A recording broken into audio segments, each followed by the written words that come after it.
see here.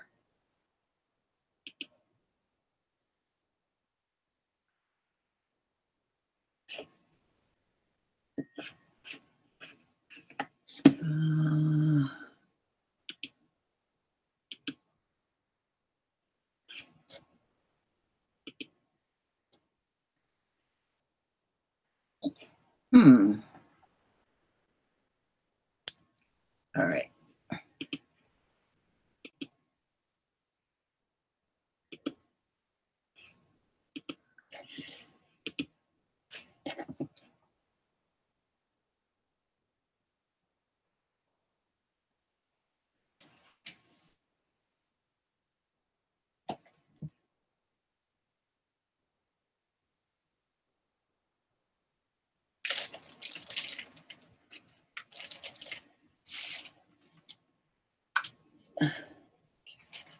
See.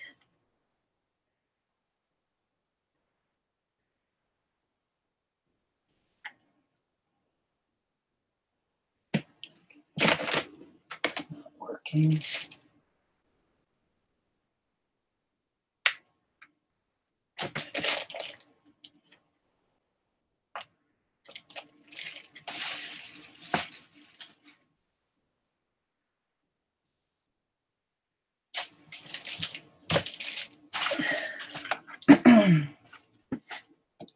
Yeah.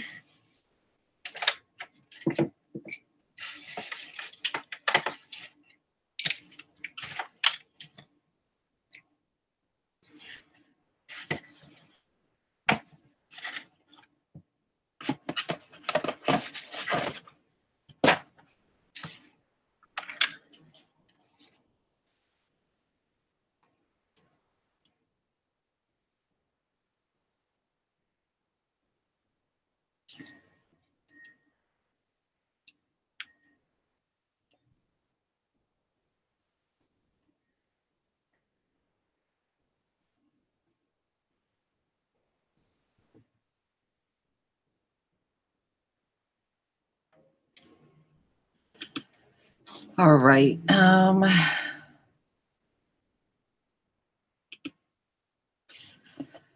All right, y'all. I'm going to see if I can get B Miles on.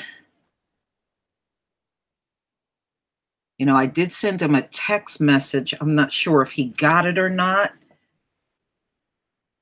But let me try to send him another one. See.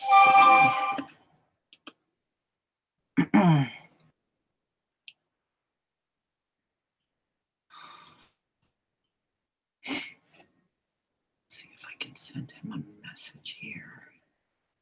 Just give me one moment.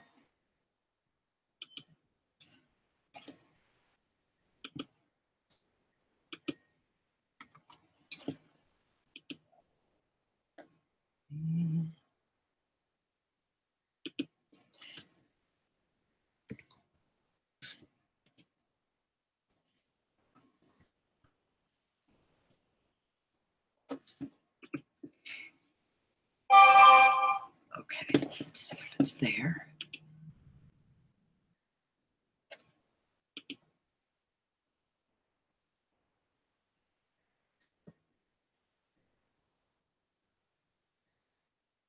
All right. All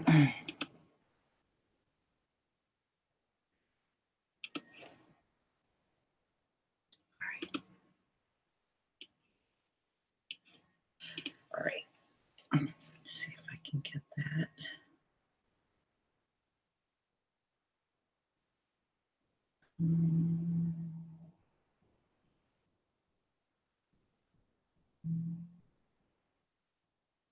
Okay.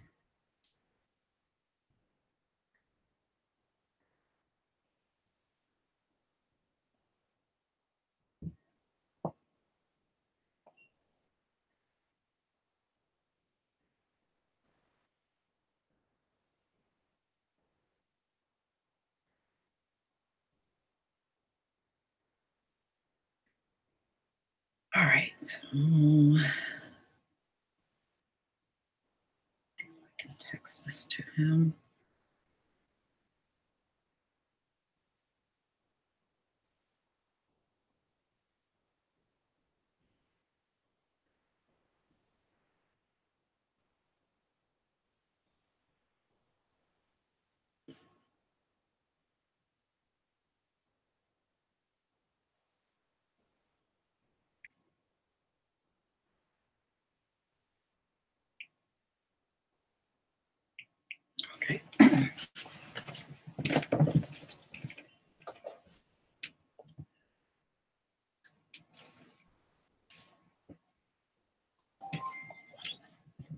Get them on that way. All right. Let's see here. Ladies and gentlemen.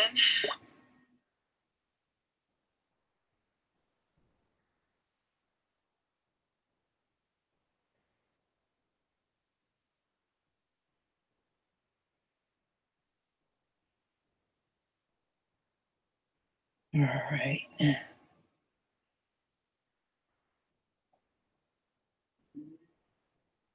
Okay, here we go.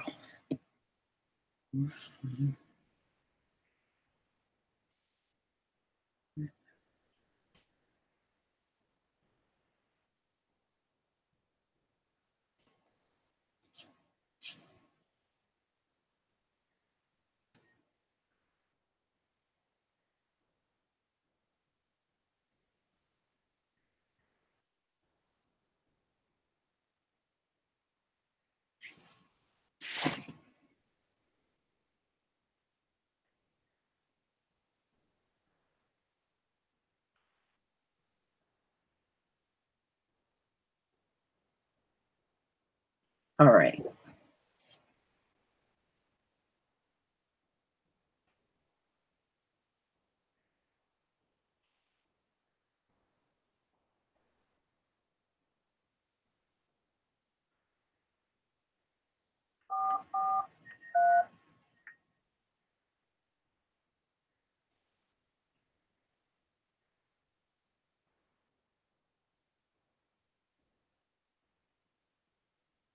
Okay.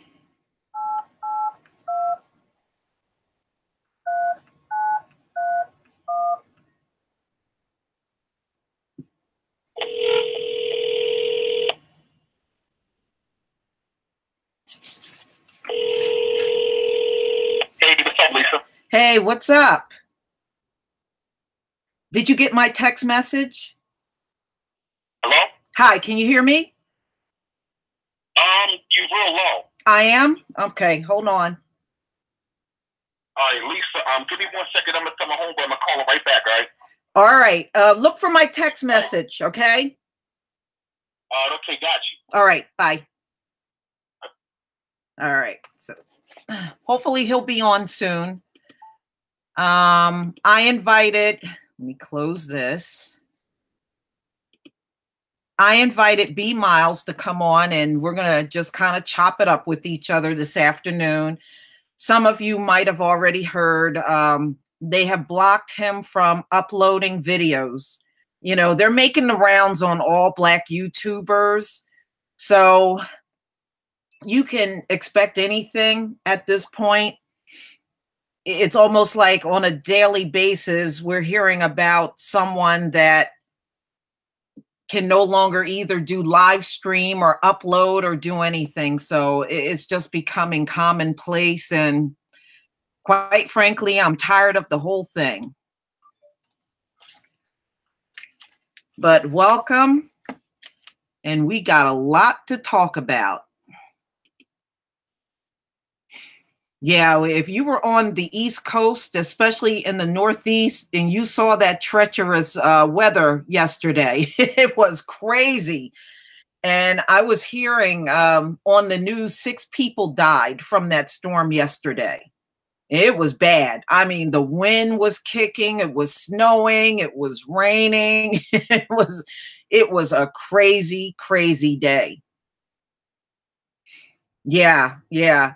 In fact, B Miles, he's in Maryland, and he was talking about how crazy it was there. I think most of the East Coast got hit with that storm. That was I haven't seen a storm that bad in a long time. That was really bad. You know, I don't know. I did appeal my you know, them putting the copyright strike on me. I did appeal that. I still haven't heard back from YouTube. But the whole thing is silly. they're trying to say that I'm inciting violence. And I haven't incited violence about what talking about opioids is inciting violence. You know what's inciting violence? You know, I just these people are just too much. They are at the point where anything is racist, anything is violent, anything is we're at that point now.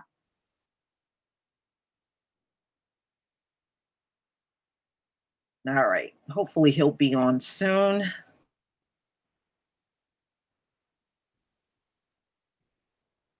All right. All right. I got the volume all the way up.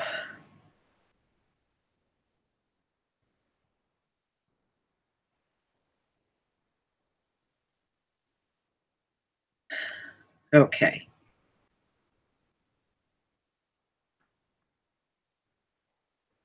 All right.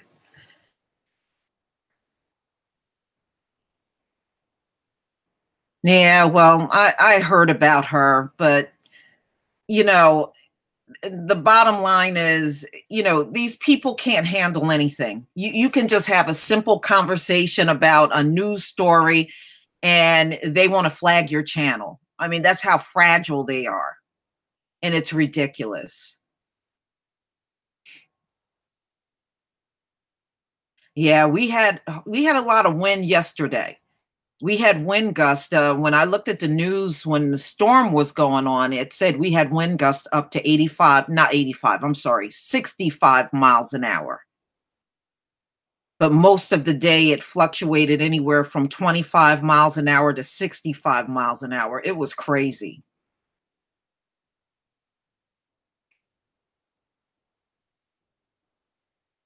It was definitely not a day to be out. It was not a day to be going anywhere. Yeah, I don't know. You know, like I said, I appealed my copyright strike, just waiting to hear back from them. And then I'll decide what I'm going to do. But, YouTube is full of shit. And we know what they do to Black YouTubers. Yeah, yeah. In New Jersey, they had clock speeds up to 65 miles an hour yesterday. So, I mean, like I said, it's still windy today, but it's nothing like yesterday. Yesterday was far worse.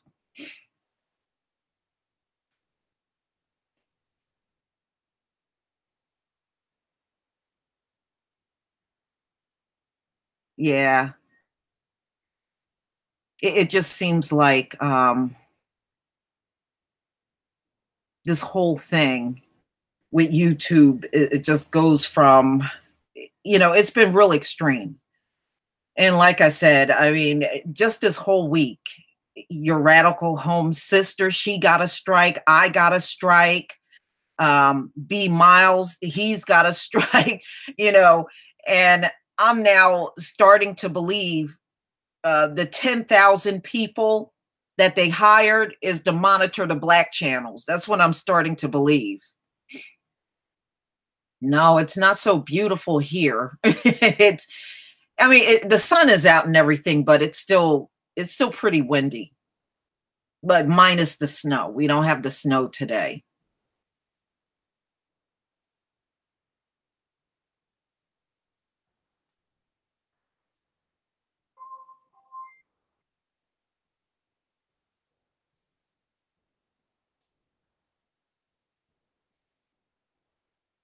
Yeah, yeah, I couldn't. Oh man, Jamal, how could you walk out there? Wind was, I don't know where you were, but yesterday that wind was way too bad to be walking in. That was pretty treacherous. And I tell you what, if that's a sign of what it's going to be like this year with storms, we're going to be in for something. I guess my guesstimation, since we are in the last days, we're going to see some really, really major storms coming for real.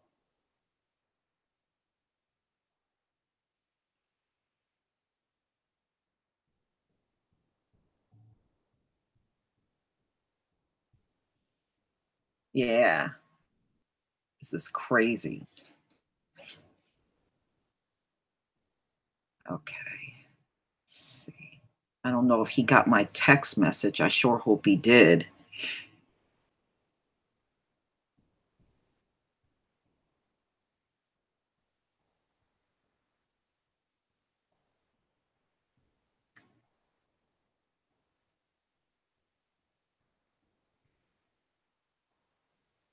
Okay. Oh, okay. You live near the sports complex. Okay. I didn't live too far from there when I was growing up. If you know where the sports complex is in Philly, then you know where Island Avenue is. Do you know where Island Avenue is? You have to know where Island Avenue is. You would have to know that if you're in Philly. I didn't live far from Island Avenue. You know, you can go from South Philly into Southwest Philly from, you know, right on Island Avenue.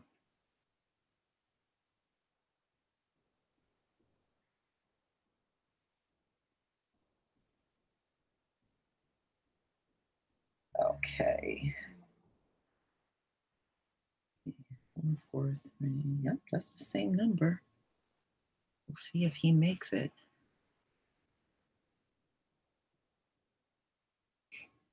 Yeah, I got my channel set up on Black Spot TV too, but I'm still having a problem uploading. They had to do some things to my account. So I don't know, you know, in order for me to even get in, because when I initially went on, I couldn't even get in. And I had to contact Black Spotted Men. I'm at least able to get in now, but now I'm still experiencing problems uploading.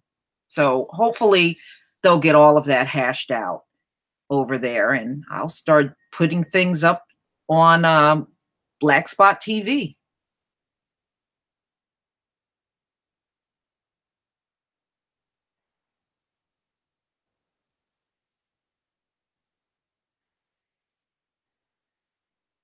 Okay.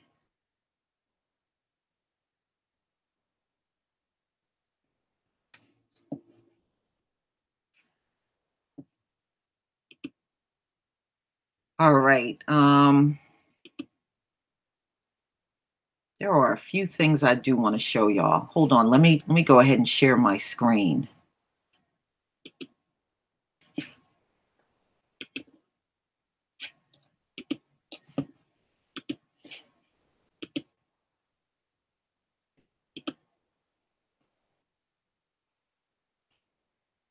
All right. Hold on here.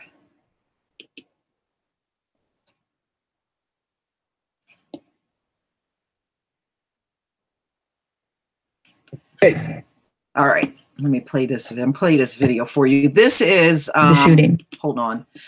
This is the judge. Now,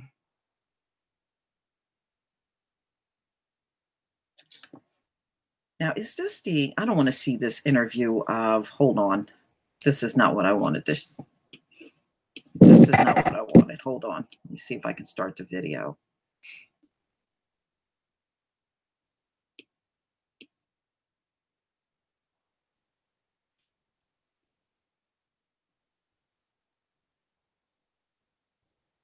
No, that's not what I want.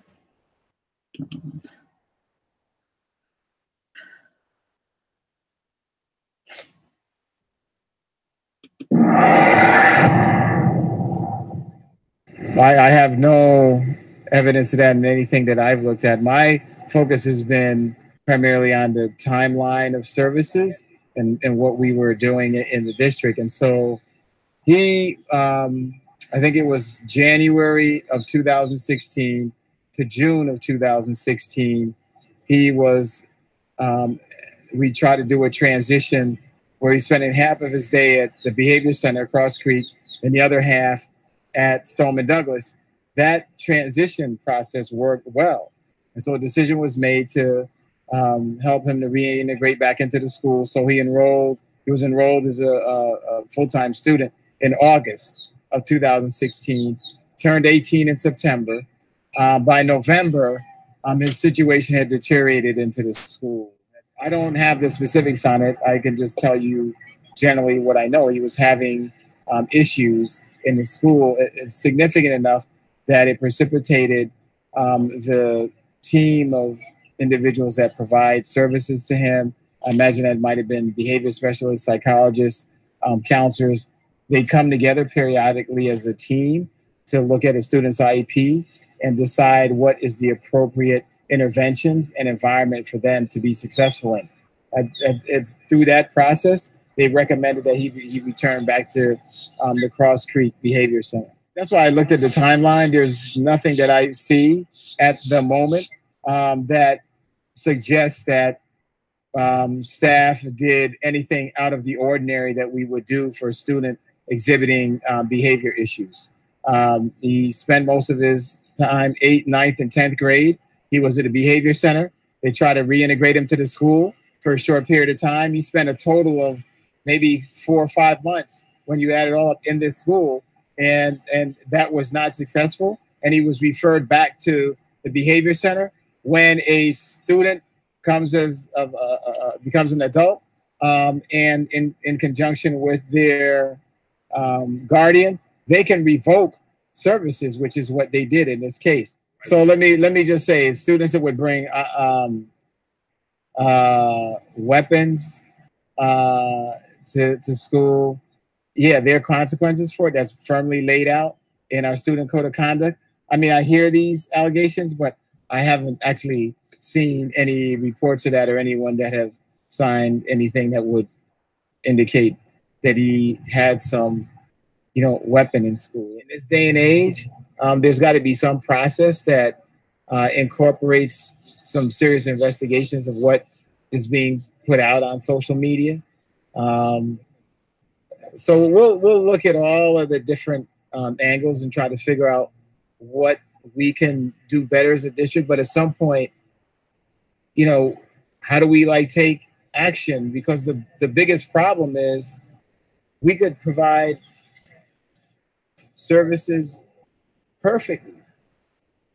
If the individual is still able to go out and buy a semi-automatic weapon, that becomes a major hole in anything that we could possibly do. And so that's got to be fixed.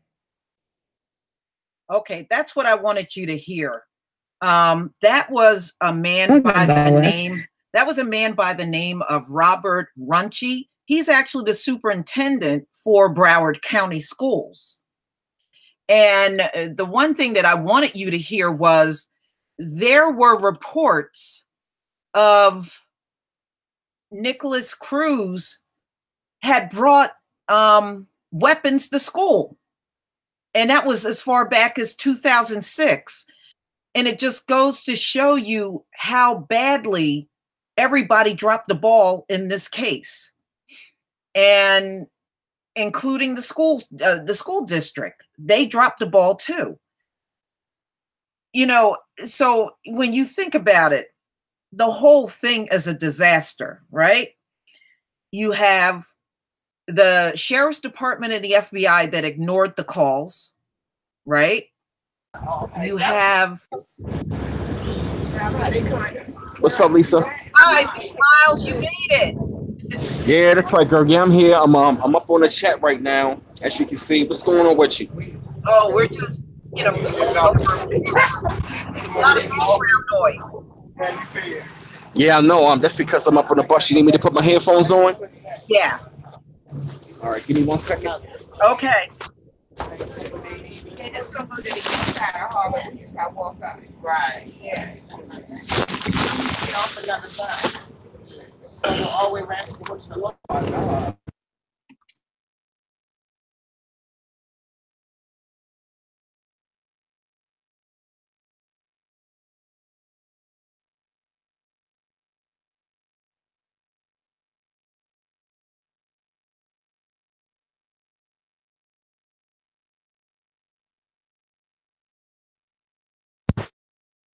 So, Still have to go down to the contract, but you still can't instead of okay, we're not talking show. I said when we get there, objective is into the layout and then work my way back to the A. Oh, yeah. Lisa. Yes. All right. Now I can read with the phone on. Okay.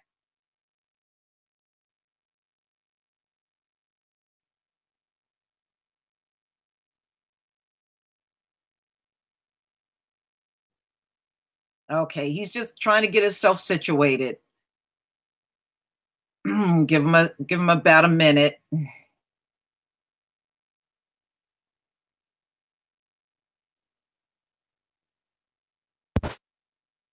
Oh, now. Okay. All right, you know what I'm gonna. All right, Lisa, you know what I'm gonna do? I'm gonna go ahead, because I got the headphones on, but I can't really hear you. Okay. I can't really hear you, nothing like that. So what I'm gonna do is I'm gonna just do it off the headphones. Okay. All right, I'm ready when you are, Lisa. All right. Can you hear me okay? All right, y'all.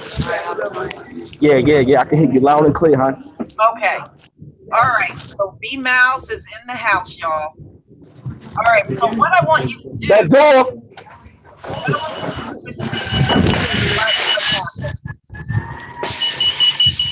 All right, you hear me, Lisa? Yes. All right, okay, cool, wonderful. I can hear you loud and clear. If you hear like noise in the background, that's because I'm outside right now. I'm just in Baltimore right now making moves right about now, but I can hear you loud and clear, hon. Okay. What I wanted you to do was to explain to everybody what had happened on your channel. All right, okay, wonderful. All right, okay, wonderful, great. All right, okay, what happened, y'all? All right, now I actually uploaded the video recently. I uploaded 3 videos almost about a week ago, right? And that's when all of a sudden, right, that's when I actually reached 6,000 subscribers, actually like yesterday. And I wanted to put up a video, to thank my subscribers and my fans. So when I wanted to thank my subscribers and my fans and all that, that's when they said the video could not be uploaded. Because I actually tried to upload a video saying that the black church has failed black women. They took it down saying that it was actually hate speech. So I'm looking at this shit like, how the fuck is that hate speech when at the same time I'm only speaking the truth because the black church is failing. But back to the case in point. And that's when all of a sudden, right? That's when all of a sudden I looked up. They actually gave me a strike. So that's when they gave me a strike. Then they flagged one of my videos because a couple of my videos actually got flagged. The one video, it was actually called the Congress were talking about it's okay to be white posters. That video got flagged. You feel me? That video got taken down. That's when a couple of them got taken down, or they wound up being blocked and all that. All of a sudden, I'm gonna say recently, when they took down the other video, I'm sitting around here like, yo, what the fuck now? I can't even live stream anymore. So I can't even live stream anymore. And then not to mention, I can't even upload videos. They said I'm not allowed to upload videos. And I'm saying to myself, like, now I can go up on YouTube and all that. I can check out videos, but I can't upload nothing. And now when I checked again, I'm at 6,157 subscribers because these bastards telling me that I'm not allowed. Right. Yeah. I think all of, it seems like they're keeping around. Oh, say it again. And many of us are getting hit. And I don't believe this is a coincidence. No, not at all, Lisa. No, not at all, Lisa. It's not a coincidence at all because, that's exactly what they did when they came down to like Tariq Nasheed channel. My man Torian Rain, they did it to Cynthia Jean. They did it to Angel Ramirez Jordan. They did it to all of those channels. So now it's going on. We up under attack right now anyway because they know that the consciousness is gaining more steam and it's gaining a lot of momentum. Now, right now, peep this. Haven't you noticed something? They've really been attacking channels even more since the Black Panther came out? Yes. I want people to really think about that because now what they're doing is they've really seen a lot of our people are waking up. And they're seeing the self-esteem of us as a people. We are waking up really fast. And a lot of our people, man, you know what I'm saying? We got these platforms and we exposing them. Yes. But you know what I'm saying? And we are exposing these devils for who they really are. Why? Because they already know that their time is up. So you know what I mean. So the more and more they keep us solid, the more and more that you know what I mean. The more and more that the frequency is going to be at a lower level anyway. Because see, what I noticed right after the Black Panther video, more and more channels started to get taken down. That's when I put up something dealing with like the Killmonger situation right along with Black Panther. You know what I mean? And that's when I put up another video. That's what I noticed right after that situation coming out of the Black Panther. That's when my whole goddamn channel has been sabotaged. Now it's still up. I just cannot put up videos. But these motherfuckers are so damn mad right about now because we are literally exposing them and coming with the receipts. And we are literally, I'm talking about white supremacy, which is really called white fragility. They taking a lot of L's. Yes. Because they taking a lot of L's. I'm talking about, we got my girl Lisa, we got our man Elder Rasa Shakur, we got you know what I'm saying, Tariq Nasheed, we got Cynthia G, and we banging on the ass, you feel what I mean? And these sons of bitches don't like any fucking thing what we are doing. Right. Because we are raising up the frequency of our people and they don't like that. Yeah, and you know, and the people are putting other people, Truth Unveiled, Mr. Superboy 223. Yeah. Yep. Yeah, we're all under attack right now. Yes, we are. Then of course you got warfare playing the warfare on us. Yeah, yes it is. Yep, yes it is. Yes it is, because the war yeah, man, especially when it came down talking about we going to demonetize videos. That's part of the reason why they wanted to monetize videos, because some man Phil from the Abad show, he was going to shut down his platform. He almost had a goddamn million. He almost had a goddamn million subscribers, but yet you got people, you know what I mean, on that fucking alt-right bullshit white supremacist channel named Red Ice. They never get taken down. No. They never get taken down, and they got Colin Flaherty who coming up with all these fake ass stories about black, you know what I'm saying, black and white crime and all of this other stuff, coming up with fake statistics. Yeah, exactly, Lisa. Right. Then of course you got that fucking fat, low-key white supremacist Alex Jones who telling a whole bunch of goddamn lies all the fucking time, but his goddamn channel's still up. Even that bitch ass coon ass. Coon ass, you know what I mean, Mr. Crispy Thomas Sotomayor, his channel's still up, and he bashes us every fucking day. Yeah. This Negro bashes every fucking day, and his channel not sabotaged. So what does that say? As long as your coon is shucking and jiving, and you're not putting out the truth against them, they don't give a fuck. Exactly. That's exactly right. You know, and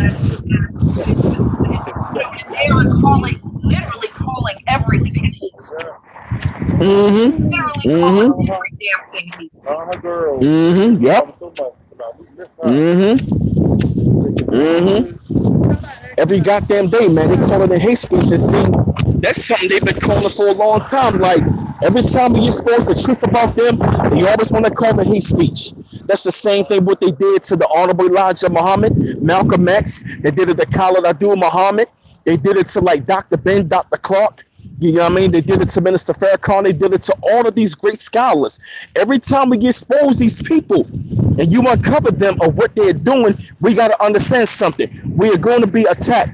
You feel me? And that's part of the reason why, you know what I'm saying, we got to start operating, having our own. Or I'm going to say, if we're going to be on these platforms, we got to start talking in code. Right. You feel me? We got to start talking in code because, you know what I mean? Now, when it comes down to our platform, we already know. We already know, you know what I'm saying, who we talking about. You feel me? Because, see, they're really mad and they are upset. And what we are looking at right about now, we are watching the fall of the damn Caucasoid in America, and we're exposing them for who they really are. They don't like none of that shit. Yeah. They don't want us to, right? You feel what I mean, Lisa? I'm talking about, they don't want us to be banging on them, talking about what's going on with the opioid epidemic. You know what I'm saying? That suicide rate at an all-time high, white on white crime at an all-time high, that suicide rate, you know what I mean? That sun burning their ass up. You know what I mean, Lisa? It's like, it's so much shit that you put out there that literally I'm like, damn, for real? I'm like, this girl banging on them. You know what I mean? And then, of course, my platform, Elder Rasa Shakur, and they're seeing, and another reason why they want to attack us, we are waking up people worldwide. Yeah.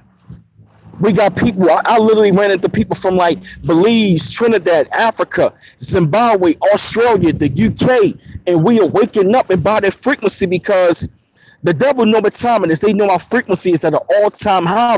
You know what I mean? It's gaining a lot of momentum and a lot of steam. You feel what I mean? So they don't want us, you know what I mean, They don't want us to put it out there for the rest of the melanated people around the world, because the minute, you know what I mean, the more is over here in the West, and we do the same thing worldwide, they see that as revolution.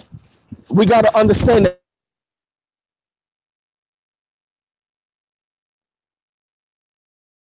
Okay.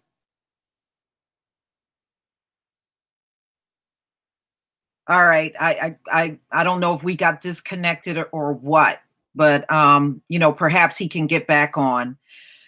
Yeah, their time is up. It really is. And all they're doing right now, ladies and gentlemen, all they're doing is buying time. They are just trying to buy time and keep us distracted from who they really are and the truth. That's what it's all about. And the thing is, they're not going to stop this judgment. They have no way of stopping it. It does not matter what they do at this point in time. They are not going to stop the judgment that's fallen upon them right now. And it's a lot going on with them. It really is a lot going on. Yeah, I think he might have dropped off, but you know, he has the link to the Hangout, so he'll be able to get back in.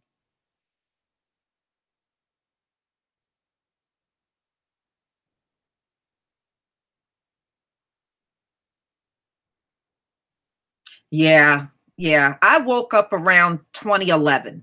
That's when I woke up. You know, and I picked up the Bible and I started reading it, and boy, when you know who you are and you pick up that either the Bible or Torah and start reading it, boy, what a difference. And it's almost like you have a better understanding of what the word means because you know who you are. It makes all the difference in the world between sitting around and believing you're a Gentile and you're not. And do you notice that in the Black church, you're told, no, we're Gentiles. We're Gentiles. And if you notice, the people that are walking around are actual Hebrew brothers and sisters that are walking around and believing they are Gentiles. They have no understanding of the Bible, but the people that know who they are and know their Hebrew, they all of a sudden have a clear understanding of what the word means. You know, I think there's something to that.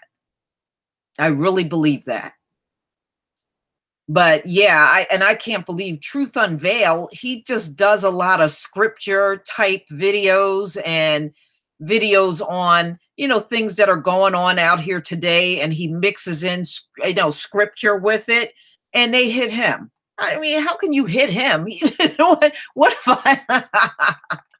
I guess because he's talking too much about their judgment in those videos. That's probably what it is.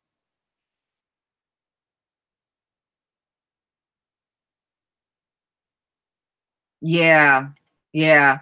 And unfortunately, there are still people in the Black church that believe they are Gentiles. I mean, it's a disgrace how badly misguided so many of our people are.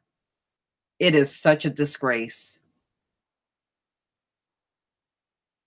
In fact, the whole time I was in church, the minister that I was listening to never told us who we were. And I was in the church for years, never told us who we were. You two trolling stalkers followed me all the way to Black Junction. Yeah, one followed me too, Sister Shayla. One followed me too and was flagging my videos down over on Black Junction TV. But I haven't seen him lately. I haven't seen him. So, but one actually followed me over there too. But you see the level of desperation they have in just stalking us. They want to stalk us so badly. If we go to another platform, they try to follow us to that platform too. It's just incredible. I don't know, but I know Truth Unveil got flagged. He just got hit. And he mainly does scripture. And they are talking about he's doing hate speech. So I guess everything is now labeled as hate speech.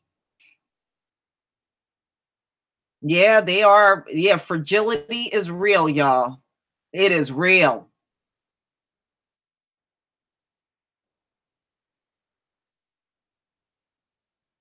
No, you can really get them off of there. Now he gave everybody the ability to block. You know, before over on Black Junction, we did not have the ability to block, but we do now. So if anybody come along, we can block them and then turn around and report them.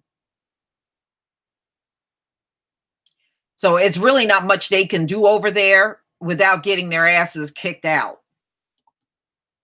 But you know how they are. They will follow us to the gates of hell if we went there.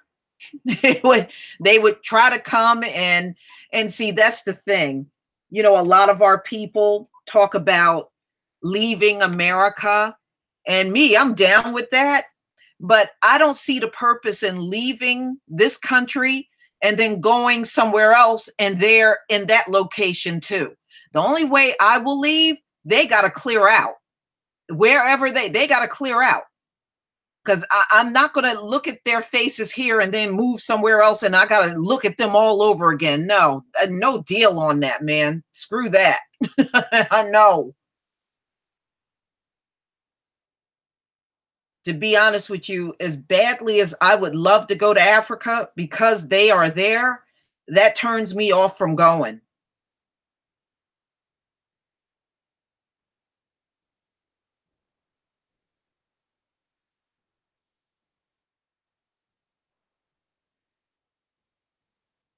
Yeah, yeah, he doesn't do, he just does scripture. I just don't see how that's hate speech.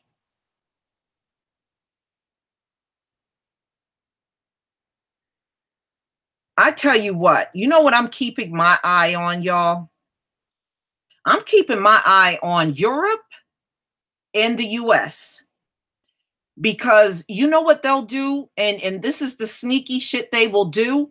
Since those South Africans lost their land, don't be surprised if the US and Europe try to give them some kind of reparations, because it is the habit. This is how they have done things all through the past.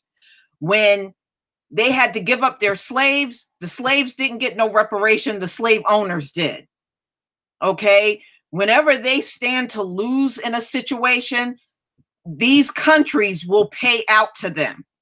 So I'm just keeping my eye on it, but don't be shocked if you hear about these nations paying these South Africans some kind of compensation because they lost their land in South Africa, these Afrikaners.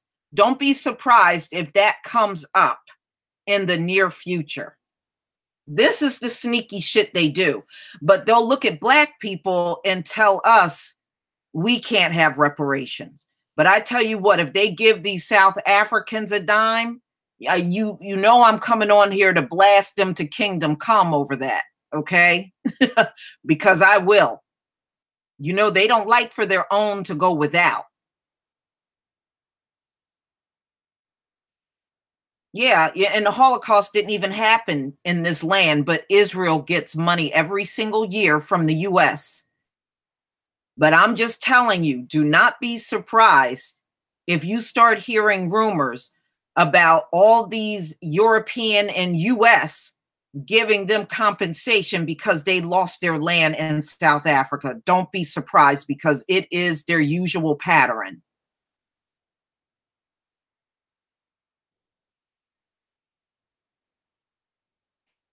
But see, you kind of do, my greatness inside of me. You know why? Because they dominate everything in Africa. That's the problem. It's not like you would go over there and you would be free and you would be among the African people. Most of those countries over in Africa are under white rule. Do you know that France actually controls, I think, like up to 13 different African countries? And most of them are on the West Coast. You know, they still got too much heavy influence in Africa, and so does China. You know, those people gotta go. They gotta go. Seriously. They gotta go. They still got too much influence in Africa. Africa, remember, is cut up and controlled by the European nations and the US. That's why you always hear about them sending troops into Africa, just like David Jones. Johnson that got killed there. The US sent those troops into Africa because they are still controlling those countries there. So, yeah, they got to get out. Really, the entire globe owes us reparation because we were enslaved everywhere. We were enslaved in South America, North America, Europe. There were the islands, Africa. We have all over the Middle East. We have been enslaved everywhere. Technically, this entire globe owes us reparation. Nations owes us reparations, and that's the truth. It's not just America. Our people have been enslaved everywhere.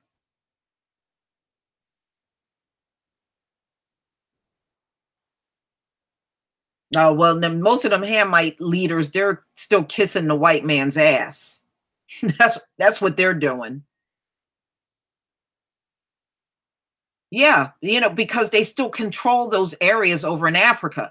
That's why I'm telling you, you go to live in Africa, just know that you're going to be living in a nation that's still under white rule. Yeah, they may have a black African puppet as a president, but they are still heavily controlled by the West.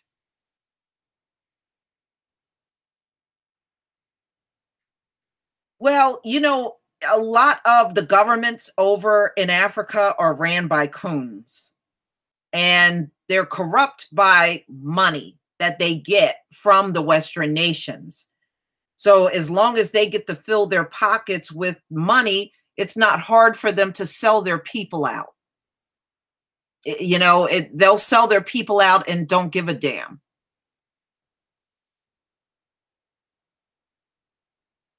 And this is why when things happen, you rarely hear an African president speak out heavily against the West. They usually try to tread lightly because, the games that white people play. If you go against them, then they're going to withhold the money and withhold things from you because, see, they use everything at their disposal as a weapon.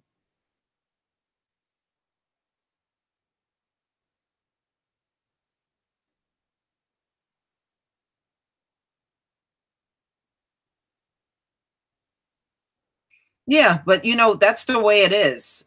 That's the way it is over in Africa. So, I mean, you can go there and live if you want, but just know that those nations are very much heavily controlled and influenced by the Western nations. That's why they cut the whole part of Africa up into sections just so they could have it and control it and take all the resources out of it.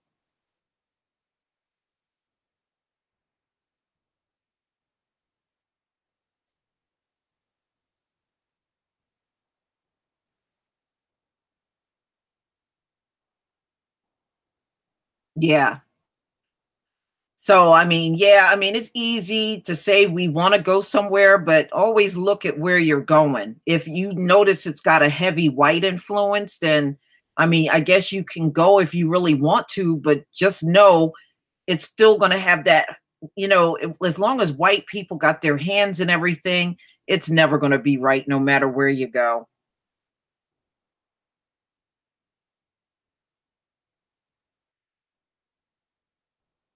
Very true, Paulette. They sure do. Israel controls everything, even the US. That's very true.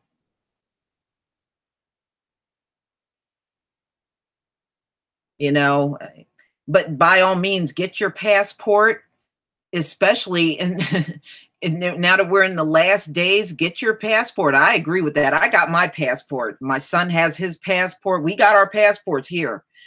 And you definitely should get it. Be prepared for anything.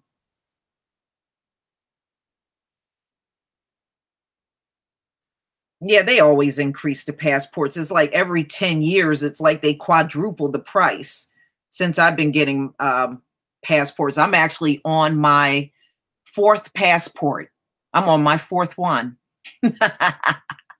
So,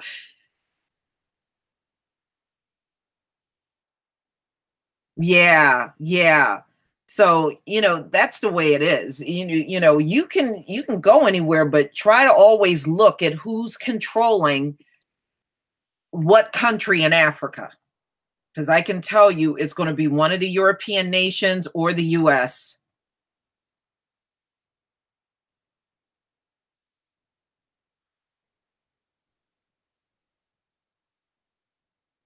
Yeah, well, that's a smart move for South Africa, J-Dog.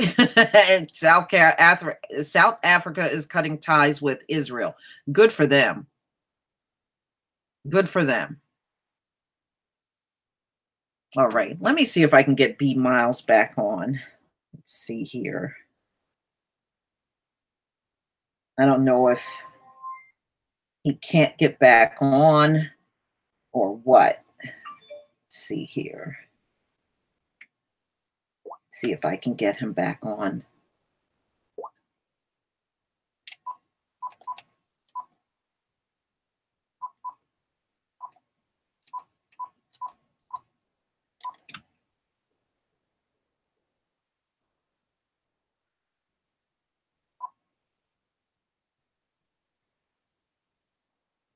Please leave your message for B Miles.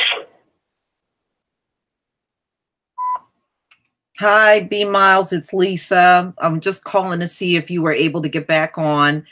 Hopefully you'll be able to connect again. We're still here. If you come back on, the group is still here. Peace, brother. All right. But getting back to YouTube, this is just the way it is. You got Logan Paul, who's still got his channel, and he showed a dead body and electrically shocked some dead animal. And, that kind of foolishness is fine. But talking about the real issues on here, that's a problem. But Africa right now, especially South Africa, if they're able to get all those white people out of there in South Africa, that might actually be an ideal place to look at, but you got to kind of sit and wait to see what they're going to do, as far as getting them out. Now, many of them are going to leave on their own because they're going to be butt sore about losing that land that they really had no entitlement to in the first place.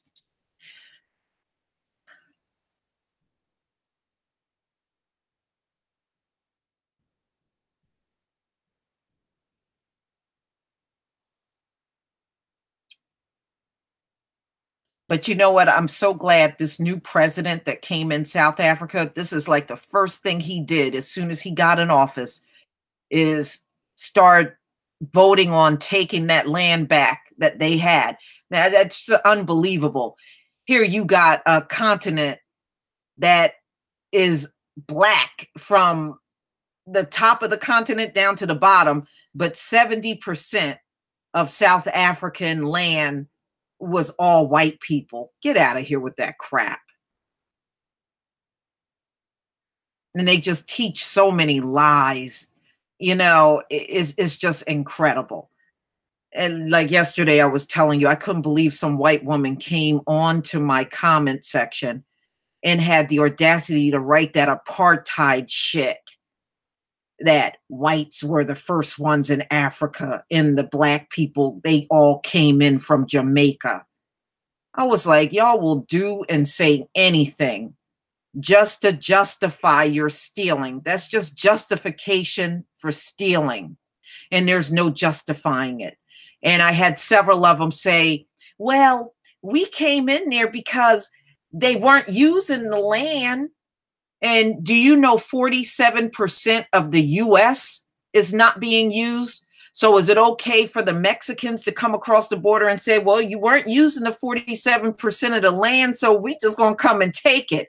They would have a fit, and they know it.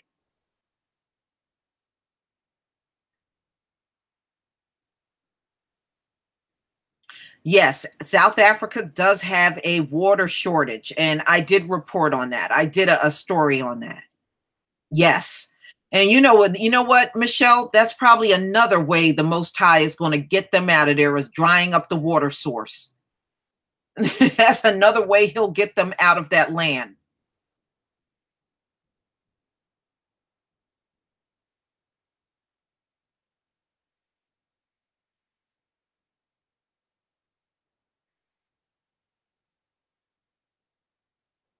But they'll all leave, and they'll find a way to get the poor ones out there, because there's a lot of poor white people in South Africa living in squalor.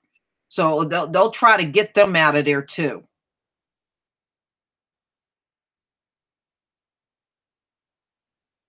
But I'm just telling you, if Trump lets them come here, which there's a chance he might, because they're complaining about their population. So if he lets them come here, I'm telling you, they're gonna bring that apartheid built-in attitude that they have. They're gonna bring that with them too. Yeah, come on.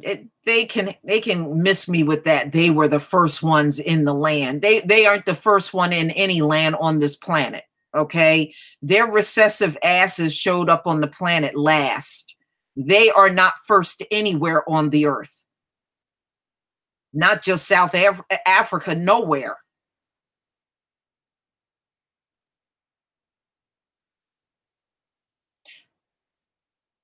They haven't been getting any rain, my greatness inside of me, in South Africa. So everything is literally drying up. That's how they got a water shortage, lack of rain.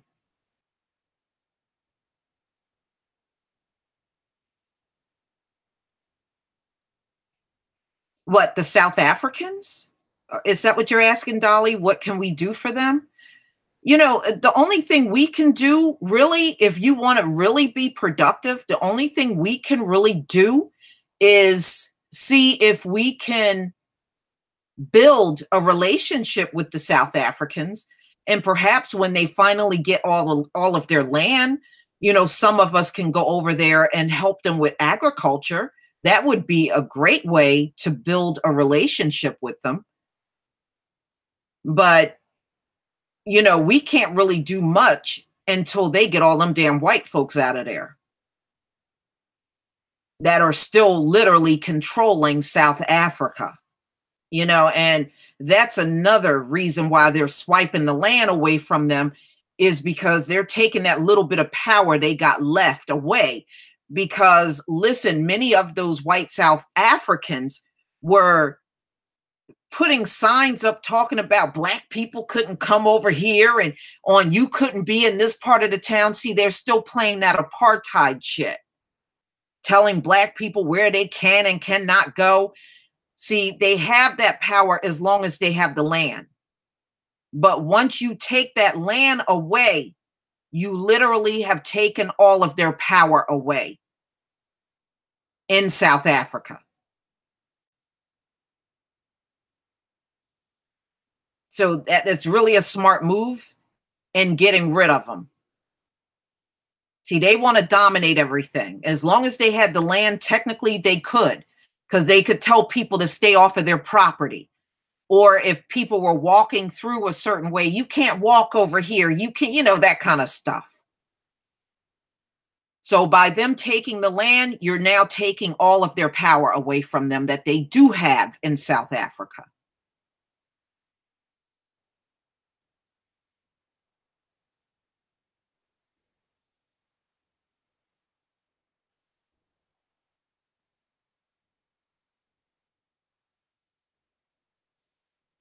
Yeah, exactly. Jada T.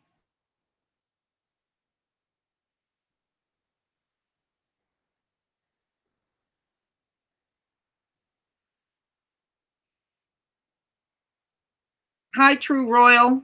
I had B Miles on here for a while and we kind of lost him. I tried to call him back, but I went straight to his voicemail. I hope he can get back on because he was supposed to set up a new channel and let us know what channel, to go to. So hopefully he'll get that set up so that we can subscribe to him over in his new channel. But that's the biggest problem Africa is having. The only other upside, China is not in South Africa. China's not in South Africa. So, once you get the white people out, you damn near got all the outsiders out. So until they leave, I wouldn't recommend going. I mean, I guess you could go if you really want to, but I wouldn't recommend going until they get their racist behinds out of there. And it's just the beginning. South Africa is the beginning.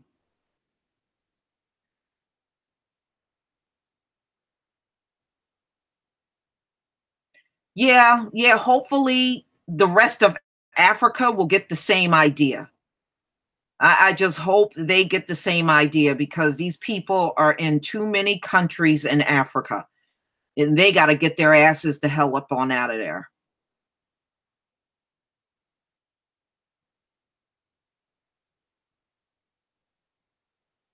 Yeah, they're doing it a little more than the white people, CK, but really even they need to get out of Africa. All of them need to get the hell out of there.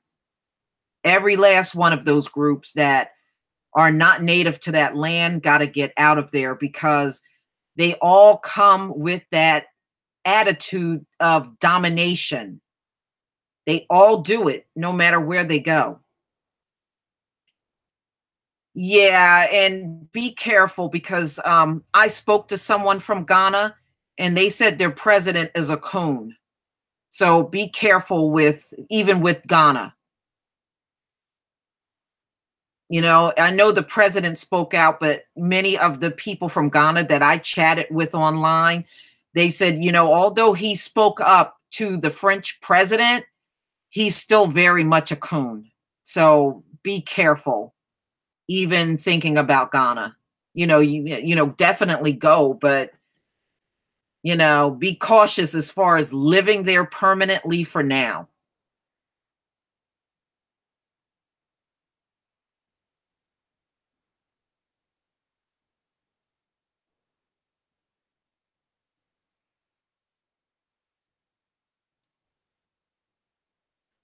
Yeah, Trump won't even help these opioid addicts. Come on. It won't. Don't worry about that. Trump won't even help these damn opioid addicts.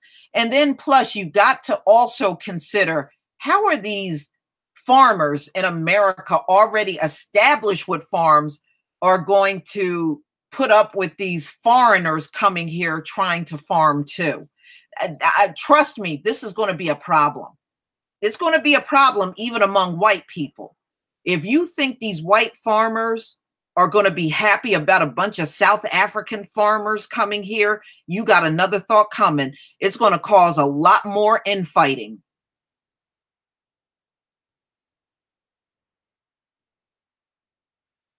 I mean, don't even be surprised if you turn on your news one day, if they do come here, you turn on your news one day and the white Americans and white South Africans are fighting. Don't be shocked. I really believe it would come to that. Because if you think they're not going to come here with that apartheid attitude they got, you got another thought coming. Because they're going to come with that attitude full blown to America and try to kick up all that mess while they're here.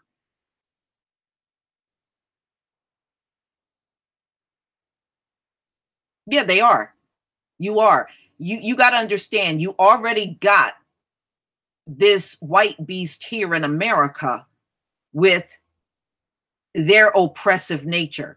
Now you got these apartheid babies coming here. It ain't going to be pretty. And you know, they're both looking for domination. And yes, they will be fighting for that domination among each other. In fact, some of the South Africans went to Sweden, I believe. I may have to look this up. Sweden, some of them went to Sweden to live. Do you know what the Swedish government did to them, those South Africans?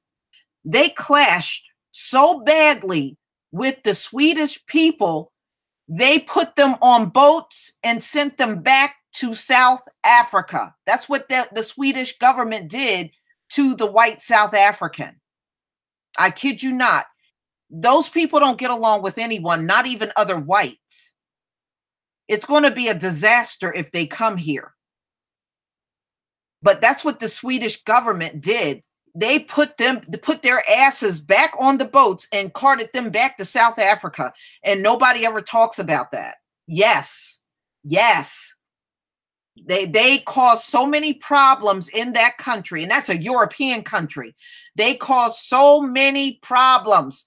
The government shipped those white Afrikaners right back to South Africa, kicked them out. So you got to filter in. Those are going to be the same kind that's going to come to America, y'all. Is going to be that same type that they carted out of Europe. So you know right off the bat, you cannot get along with these demons. You will not be able to get along with these demons.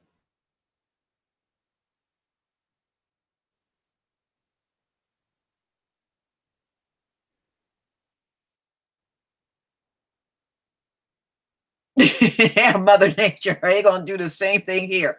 All I have to say is if they come here, they better stay clear of me. I don't want their flat accent sounding asses around me. Flat ass, flat accent, lice filled ass. Keep yourself away from me. I can't stand their flat sounding accent. It just sounds horrible to me. Their voice is equivalent to scratching a chalkboard when I hear them South Africans talking. Is equivalent to scratching a damn chalkboard.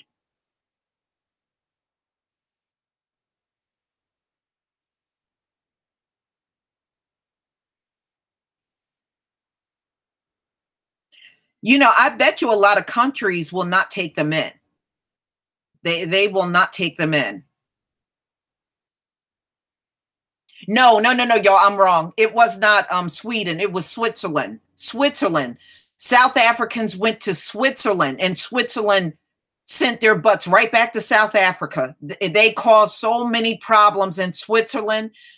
The Swiss government shipped their asses back to South Africa, didn't want them. So that says a lot. When a white nation don't even want these white people, that tells you right there, they are nothing but trouble. I don't think Germany's going to take them in either. Germany is struggling with an immigration problem right now. They got African migrants and all kinds of Arabs pouring into Germany. In fact, it's so out of control, they can't even control that in Germany. I can't see Germany saying yes to them because they wrote America, Germany, France, a couple of countries, France, and I think Finland. It was a couple of different European nations. And to be honest with you, right now, Germany is struggling with all of the migrants and and all of the immigrants there from the Middle East. They are struggling with that badly in Germany. I can't really, to be honest with you, I can't see Germany taking them in.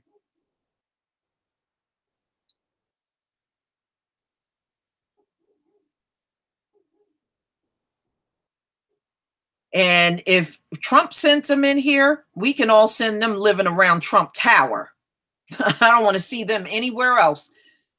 Let them live in Trump Tower.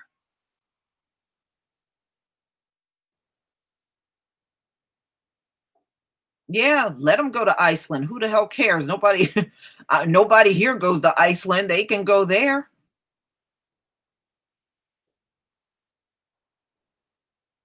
Yeah, but I don't think England's going to take them in either. They are another country that's struggling with a bunch of migrants and um, all those Islamic people there from the Middle East. They're struggling with that badly in the UK too.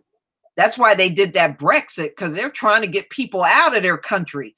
They're not going to be happy about taking in those South African. Uh, what's that? They should try North Korea. That's right, Shelley W. I don't even think the North Koreans would take their butts in.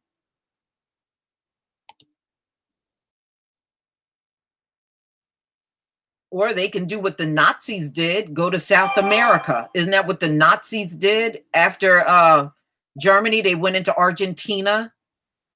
Well, there you go. Tell them to go to Argentina. Because you know what? The Dutch government probably don't want their asses. And they know it. That's why they're not trying to go back there at all. Most of them are Dutch and German. That's what most of them are.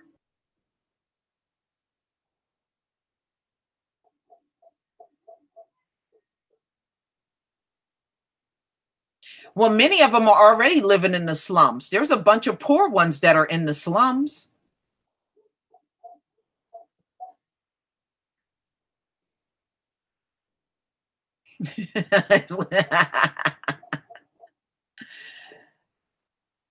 Yes, maybe Australia or New Zealand should take them. Just keep them far away from us.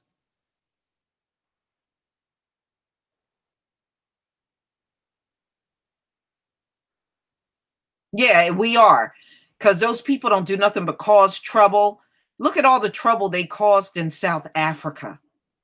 They had a murderous regime in place, killing Africans by the hundreds of thousands during apartheid.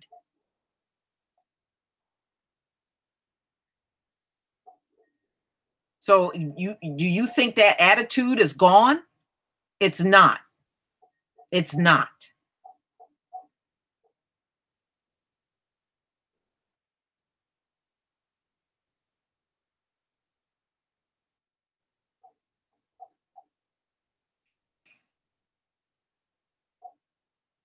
I tell you what, any African country that take them in, I just don't know. They definitely need to have their asses beat and handed back to them.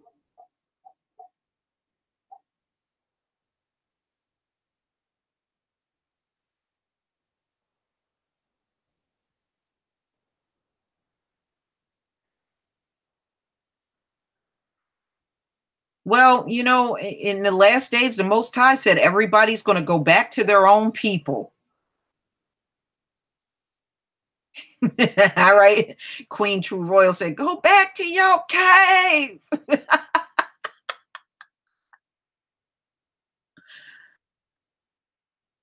And you notice they tell black people to go back to Africa, but you can't get them to go back to their country. You can't get them to go back.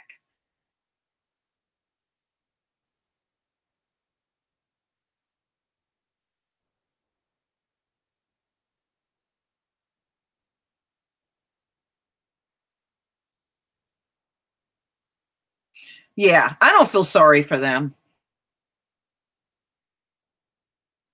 You know, they didn't have no compassion for the African people during apartheid. They had no compassion. Everything was about killing. And they have never, and you know, just like the Americans, they have never repented for any of that stuff. That's why judgment is on them now. And look at them, they got to vacate the land that they're in. That's how bad the judgment is on those people for what they've done since they've been in that land.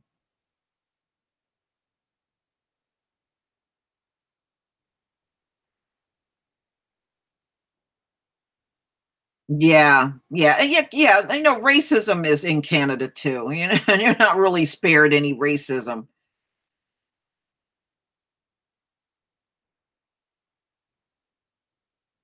Yeah, they are. Many of them are living in squalor now because they have a system where for jobs they got to hire the South African blacks first.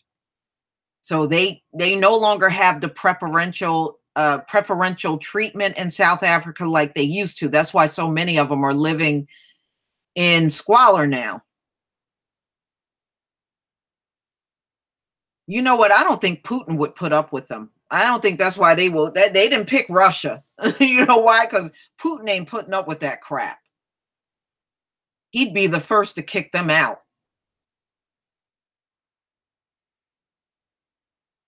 Hey, wait a minute. Doesn't this fit Bible prophecy?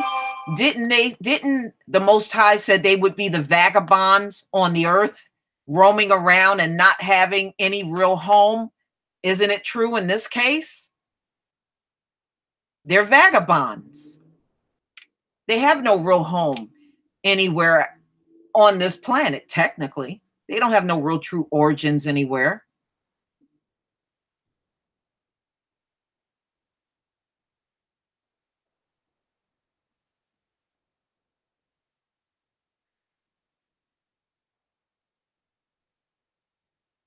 Yeah, you're right, Kingston. Putin would have them executed. He sure would. Putin ain't putting up with that crap. They come there starting that nonsense with those people in Russia. They won't be there very long. He ain't quite as stupid as Trump.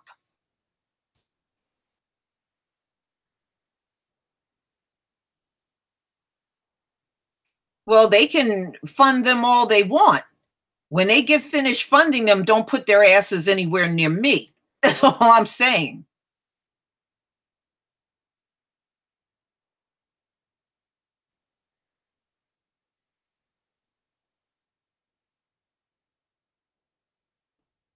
Most High said they would be fugitives and vagabonds, and that's what they are.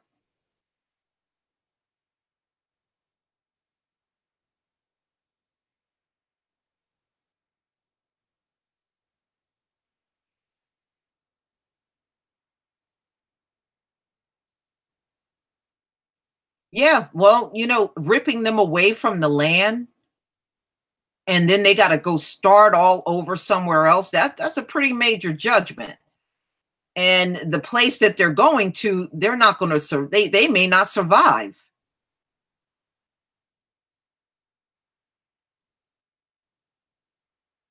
You got to look at it this way. They got a horrible mark of judgment on them right now.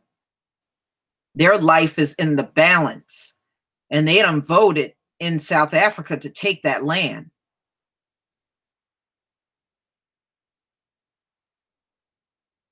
Okay, so any day now, people can start knocking on doors and telling them to get the hell out, get off of the land. And that's why they're sending their petitions around the globe trying to get somebody to take them in, because they know that time is coming. They are getting ready to literally remove them from the land. If they were smart, they would remove them from the land and rip down any structures on the land that belong to them. Homes, buildings, just demolish all that stuff. That way they don't try to come back. That's what I would do. I would demolish it and just put new structures there.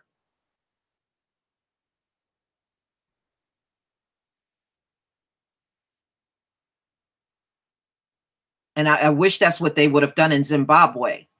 It would have been harder for them to come back to the land if it would have been cleared off. Got everything taken down. Homes, barns, all that stuff. Just tear it down. They have nothing to come home to.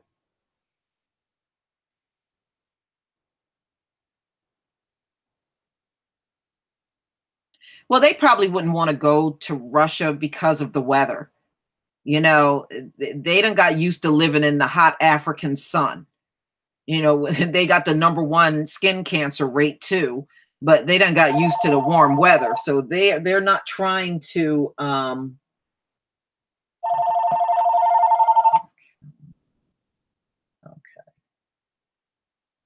Okay.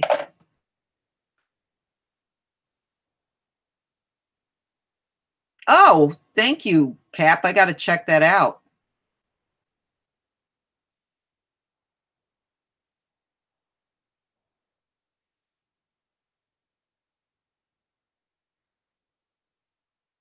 Yeah, yeah. You know, like I said, they're going to have a hard time getting along with anybody. And I really think it's not going to be smooth having them here, even for white folks.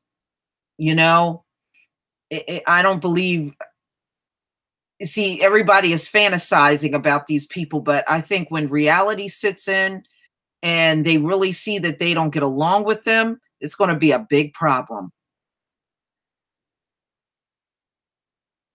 I worked with one South African on a job before, and I could tell you a lot of the other white people in the office did not like this guy. He was a white man from South Africa, and he used to work when I was still in corporate America. He was the only South American in the, South African in the office.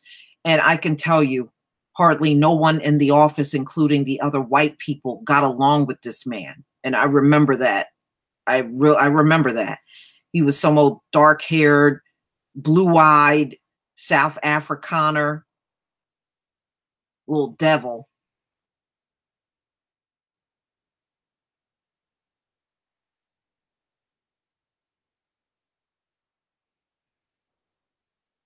Yeah, yeah, that was why, Sister Shayla, because the Most High knew their nature and knew they had to remain separated from the rest of the population. He knew their nature. And you can clearly see after all these years, they're still not civilized. They never fully civilized at all.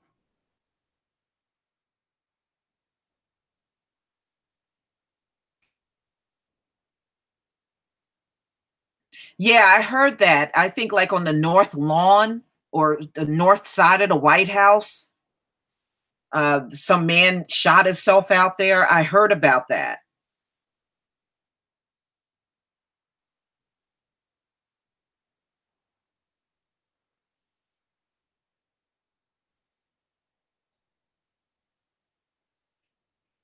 See, me, I believe that, you know, before this is over, there is going to be a civil war in the United States, but I don't believe it's going to involve us.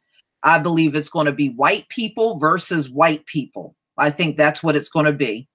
I don't think it's going to be us at all. You know, as long as we don't act like coons and get all involved in it. You know, of course, the coons are always going to try to get involved in everything that they really have no business being involved in, but that's on them.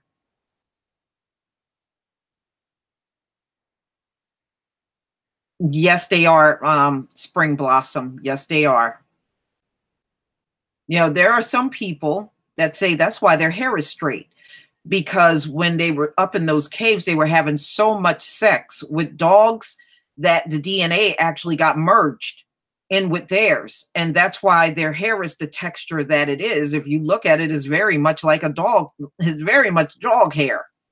That's why it attracts the same thing dog hair attracts. Dogs get fleas, they get lice, they get ticks and all that stuff in their hair.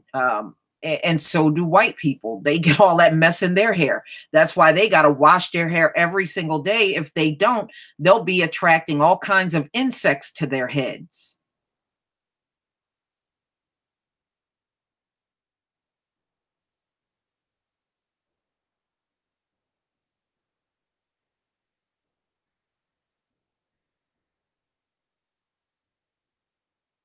Oh, okay. Hold on. Hold on, True Royal.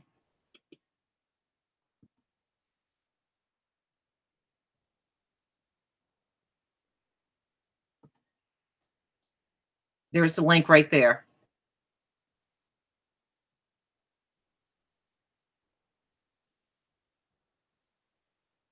Yeah, Michelle, you know, everybody's talking about race war. It's going to be a civil war in America, and it's going to be white. It's going to be whites fighting other whites. Remember, the Most High said not for us not to worry about fighting the battles. He'll fight the battles for us. And that's all we got to do. Grab the popcorn, get the wine, kick your feet up, get the joint, whatever you enjoy.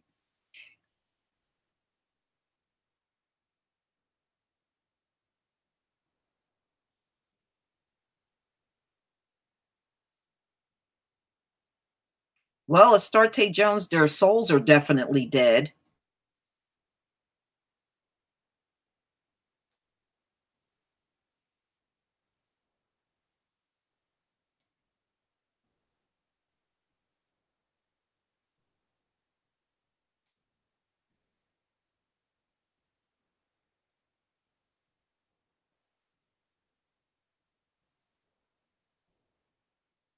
Okay, hold on.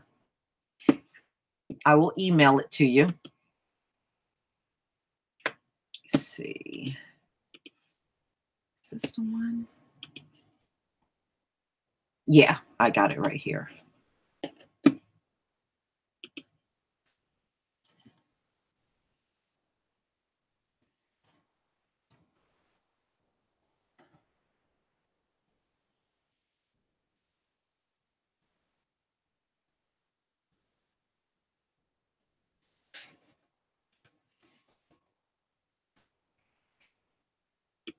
Okay, True Royal, check your email. I just sent it.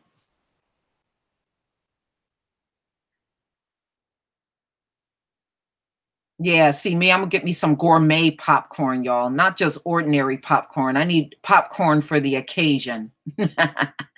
Some nice, maybe some spicy flavor or some type of, some type of fun kind of popcorn.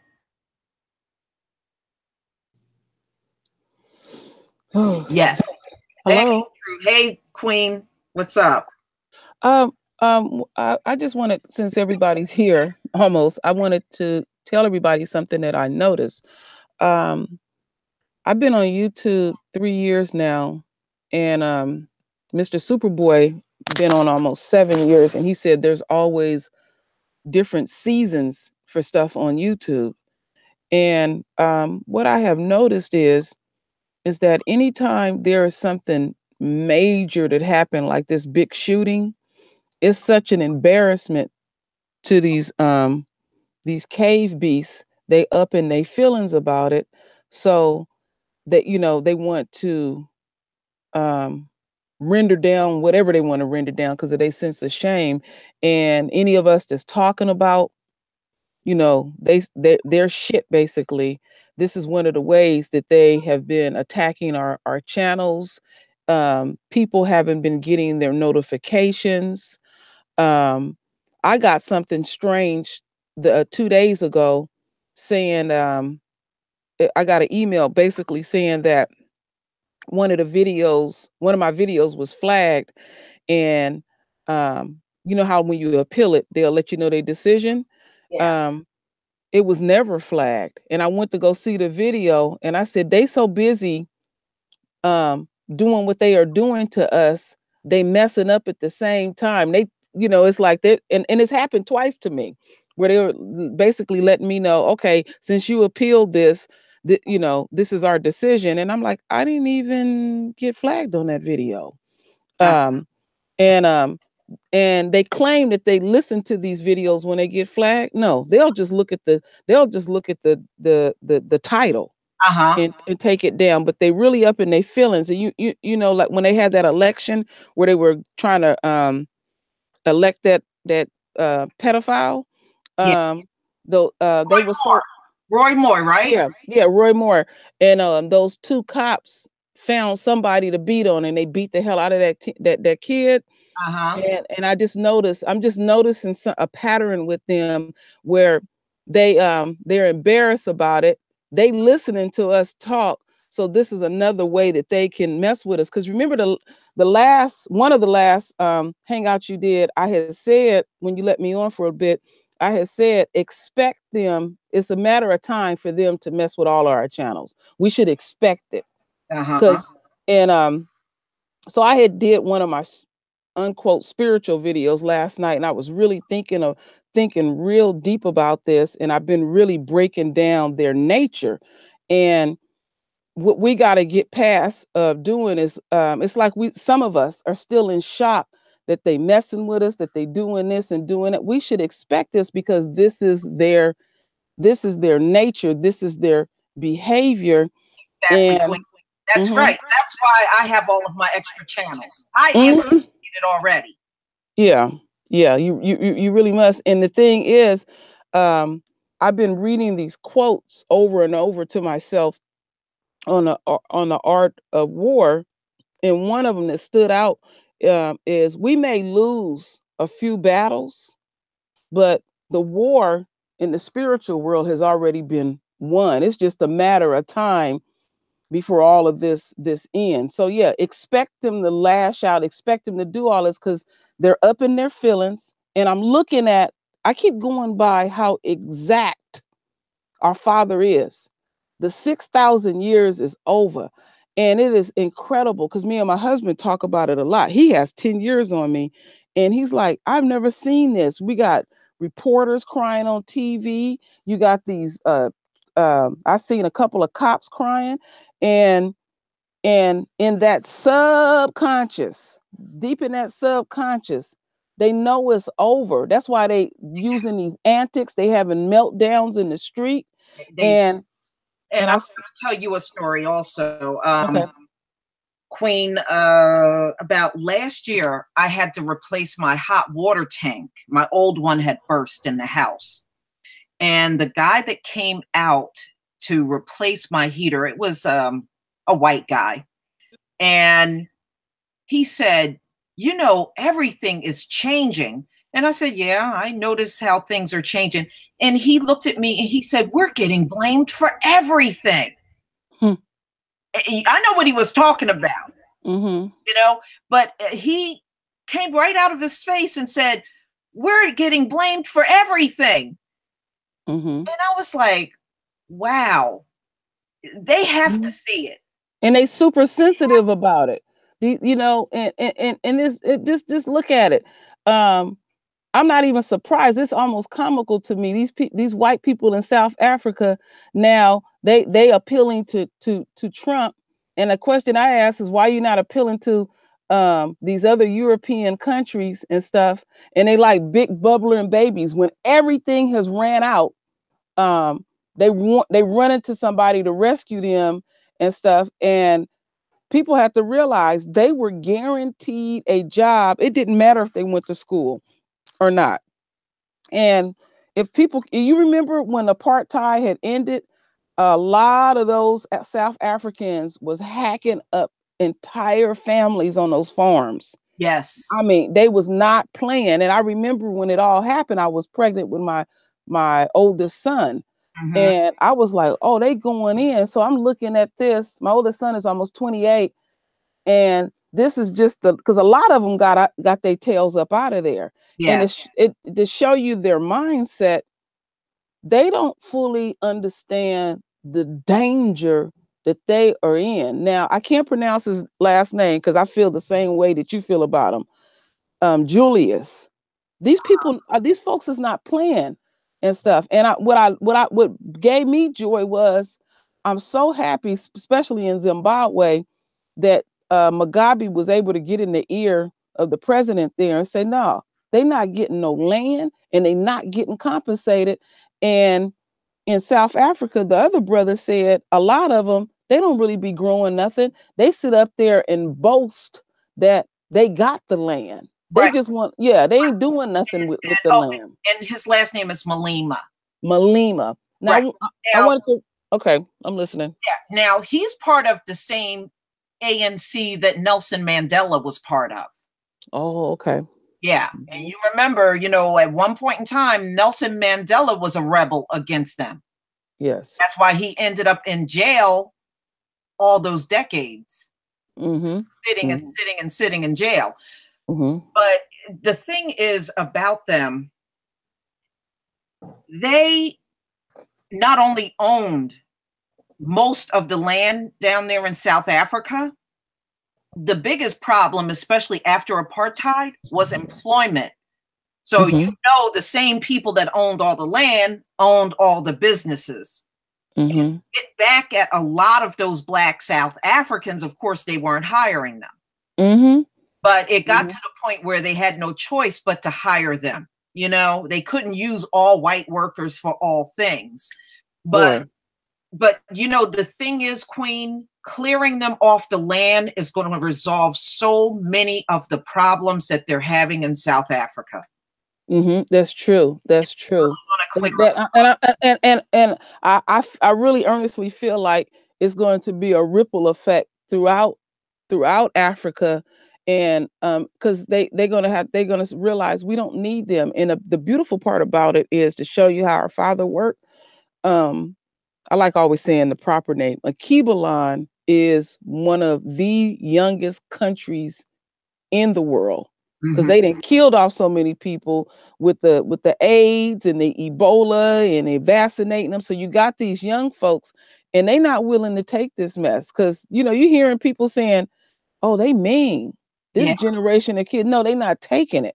They not willing to bow and scrape and everything like that. But what I wanted to read to y'all real quick was a quote that I found this morning. It says this: the enemy always fights the hardest when he knows God has something great in store for you. Now they can play like they not reading the unquote good book in the lost books and everything, and they're sitting there astounded at how exact our Father is and how everything is being rendered down, because they didn't try every stall tactic they can use. And the sheer arrogance of them, every empire dies the same way. They stop believing in God. They have a God complex. And then eventually they're going to get punished.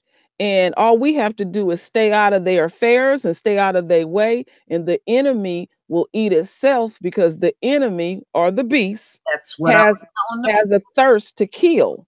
So let them kill themselves. And they already are. They already are. Queen, you know, speaking of that, I'm actually doing a video a little later, and this happened in California. 9 white students OD'd on opioids. Damn. At a party. They are literally consuming each other. They really are. You know, and like I said, they are going, you know, this alt-right and Antifa stuff that we are going to see, it's going to explode even more. These people are going to kill, they're going to slaughter each other. We're not going to have to lift a finger. We are not going to have to lift one finger.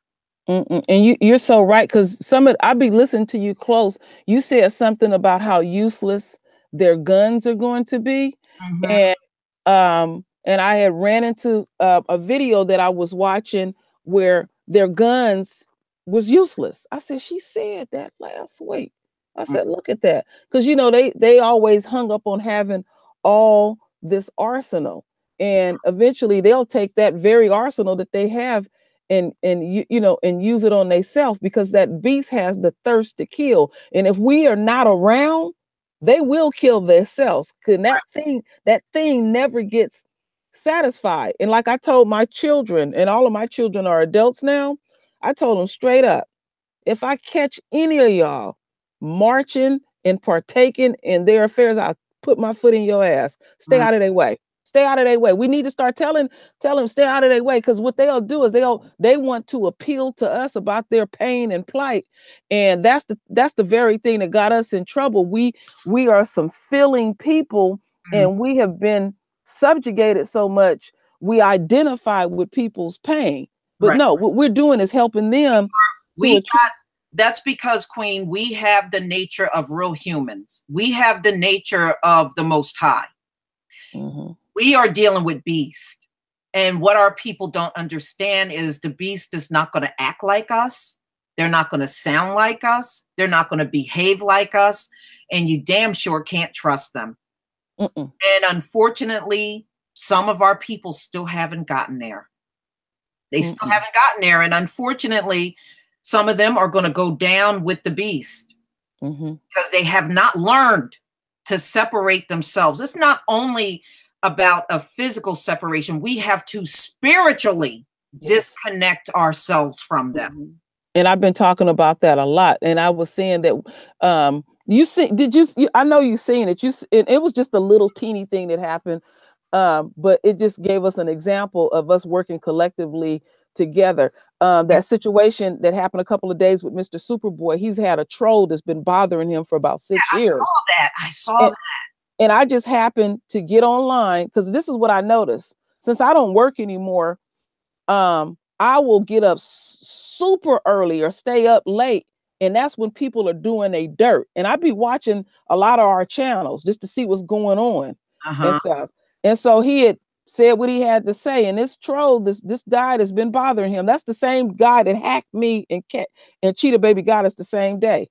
So I look on Black Junction and I see his channel, and the wallpaper in the back is a bunch of white men having sex, and then the avatar is like that. And I mean, I got heated because I'm still pissed what he did to me 2 years ago, and stuff. So what I like about Black Junction, they were so swift with it. So I said, where I report? So I reported him, and I said, you know what, I'm gonna make a video. I said, all this, some people are afraid to do things because they don't want them to know that they're doing it. And it's like, the hell with that. So and you know what, and also a good thing is on Black Junction, he added that block button. Sure did. Go to their page, their channel, and hit on that block button, they can no longer see your channel.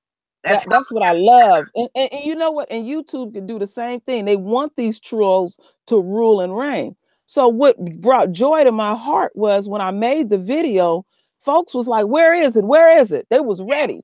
Yeah. And I tell you, within 20 minutes, he was shut down. And it goes to what I say, we got to be mindful. We got to be willful. We got to be deliberate. We got to be matter of fact about it. And that goes to that shift in consciousness that I talk about, that we got to do what we got to do to show even our own, to make an example of that particular person. What made me so disgusted, this is Black owned, Black operated, and they're trying to get more people to sponsor them and have ads there, and they in their beginning stages, and that shows you the danger of a coon, how they can mess up something. Say somebody see that and say, oh, this is what they into, and nobody don't want to be bothered, and they may tell some other people, you know what, don't have nothing to do with them. They condone all whatever. They don't have no morals, no values and stuff. And that was what got up under my skin. And the thing that pissed me off about this dude, he has never on YouTube, because he got a bunch of channels, put up some crap like that because he know what them white people will do to him, to them. But you have no problems going to Black people and pulling that type of mess. Right. It just really got under my skin. And I thank everybody for doing what they did, because that was swift. I mean, that was really swift. Yeah, I agree. I agree.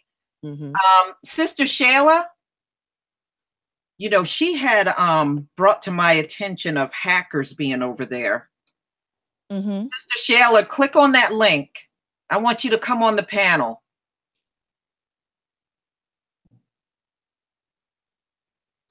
Because she had forewarned me about some unusual activity that was going on over on Black Junction. Yeah. Okay, I'm all ears. I didn't know about this. But I know one thing, we have to keep letting them know. And that's like the energy. It's like some people, they can't break away from YouTube.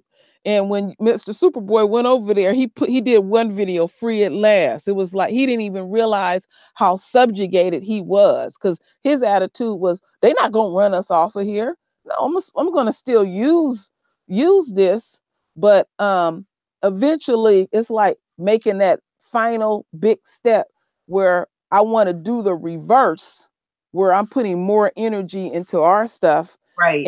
and purging. It's a process of purging myself away from them, because we're bringing the customers and everything, and they don't respect the energy that we put it in and everything. They want them trolls to rule and reign.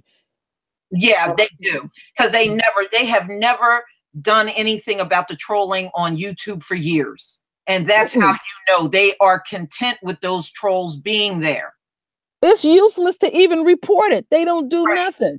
I get called nigga, cunt, and I know you get called the same thing, racist, and and it's like we so immune to it, nigga, nigga, nigga, nigga, nigga. It's like, okay, that's all you got left? Yeah, right. Wow. Oh, I just wanted to let you know that link, sometimes when you put it in the thread, for some reason it don't work. That's why that's why I was saying to email it to me. That's the second time that happened. I don't know what's going on with that. I don't know. You know, I can't be surprised by anything. Oh, stay here. I want to ask you something. What do you think about this bullshit that Trump talking about he would have ran in the school unarmed? Oh Lord. Trump is so delusional. Trump just talking mess. Trump ain't about to do squat. I was sitting there looking at how for the last 2 weeks these folks been down his throat, and I was looking at and it pissed me off when I was looking at it too. He sits there with his arms crossed. He remind me of a 4-year-old. And one white guy even said to him, do less of Twitter. And I said, all this is a dog and pony show. Trump don't know what to do about this situation. He just throwing anything out there. And with these white folks getting ready to find out, they're going to find out that their government don't give a damn about them getting killed in the street and stuff. And it's just ironic. They sitting up here hollering and they ain't even begin. This is the part that gets me. They ain't even begin to feel. And the amazing thing is, to me, is we have been, show you how our Father is, we all individually have been selected to see the beginning of their impending doom. It's some amazing times we in. Oh, yeah. Shayla, she gonna have to get it on she gonna have to email it to you. Yeah, it comes up with an error. She emailed it to you, Shayla. All right, and you can get in. 1 second. That's crazy how them links be not working and then work. I don't know why, you know, that's so messed up. But yeah, I said as soon as he said that on TV, I said Trump is full of shit. He sure is. He ain't about to do draft dodger. Trump is just like those cops to say nothing. He just like them cops, because they showed their true nature again. When they heard that shooting, that they found out later was 4 of them. They hid. Yes. They hid behind the cars and everything. They try to act like they Billy bad, but when it's really actually happening, they true nature come out. Yeah, it does. It does. And the thing that makes me laugh, you know, this is the same man that screamed bone spur every time they were trying to draft his ass. Yes. But now he would run into a building unarmed.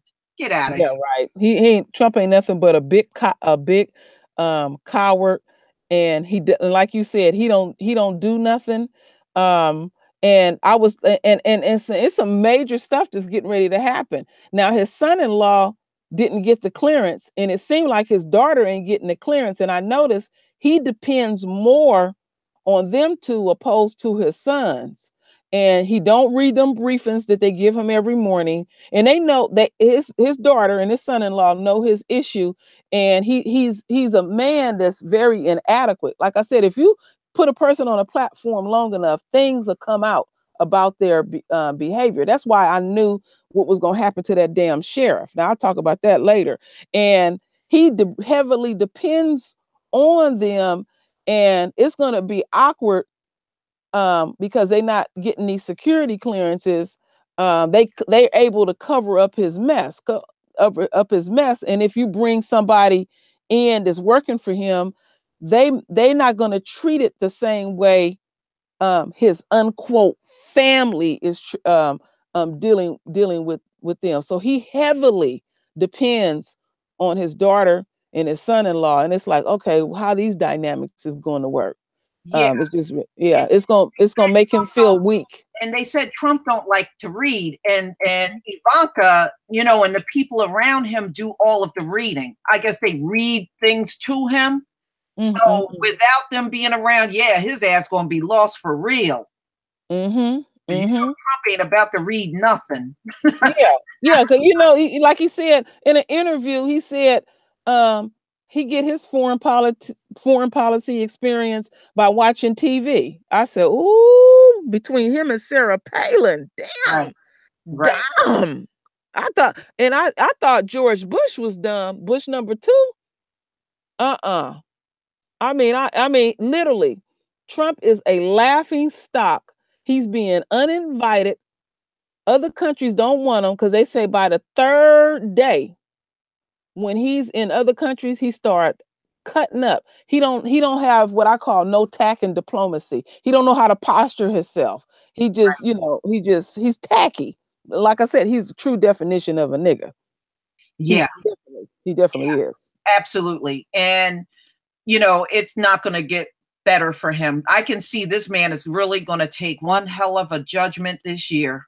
He just is. There was something else I wanted to ask you about that was in the news. Yeah. You know, Trump and his administration is getting ready to do an opioid summit.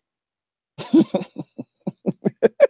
didn't hear about that. And are you serious? Out of here. Like you said, they're not gonna do nothing. So what's the purpose of doing it? He's playing with people. And he's supposed to have some summit. It's supposed to be 200 participants all across the nation of people that lost a child to opioids, all going to this summit. Wow. You know what? Because we you know, we got all different type of generations here. And Lisa, do you remember back in the 70s? You remember the housewife pill? And it was 2 different types. Black beauties, right? Yeah, you can call them black beauties or bennies. And Valium. Now the white woman would take the bennies for weight loss, and it ain't nothing more than speed, and you just be going, and then to calm her butt down, because she's like, oh, I feel faint, and then she would have Valium. So they would take one to have you up, one to have you down. I'm telling you something I know, and I know you know it. They not going to take them opioids away. These white folks will go crazy. They'll go crazy. And yeah, a lot of y'all know that I live in chronic pain. And I've been living in chronic pain since I've been 13. And I finally got a new doctor. They was giving me 60 pills to last for the whole month. And stuff like that. I also do use cannabis because you got to use something alternative too. So I got a new doctor, and last week he gave me 120 pain pills. And me and my husband was in utter shock.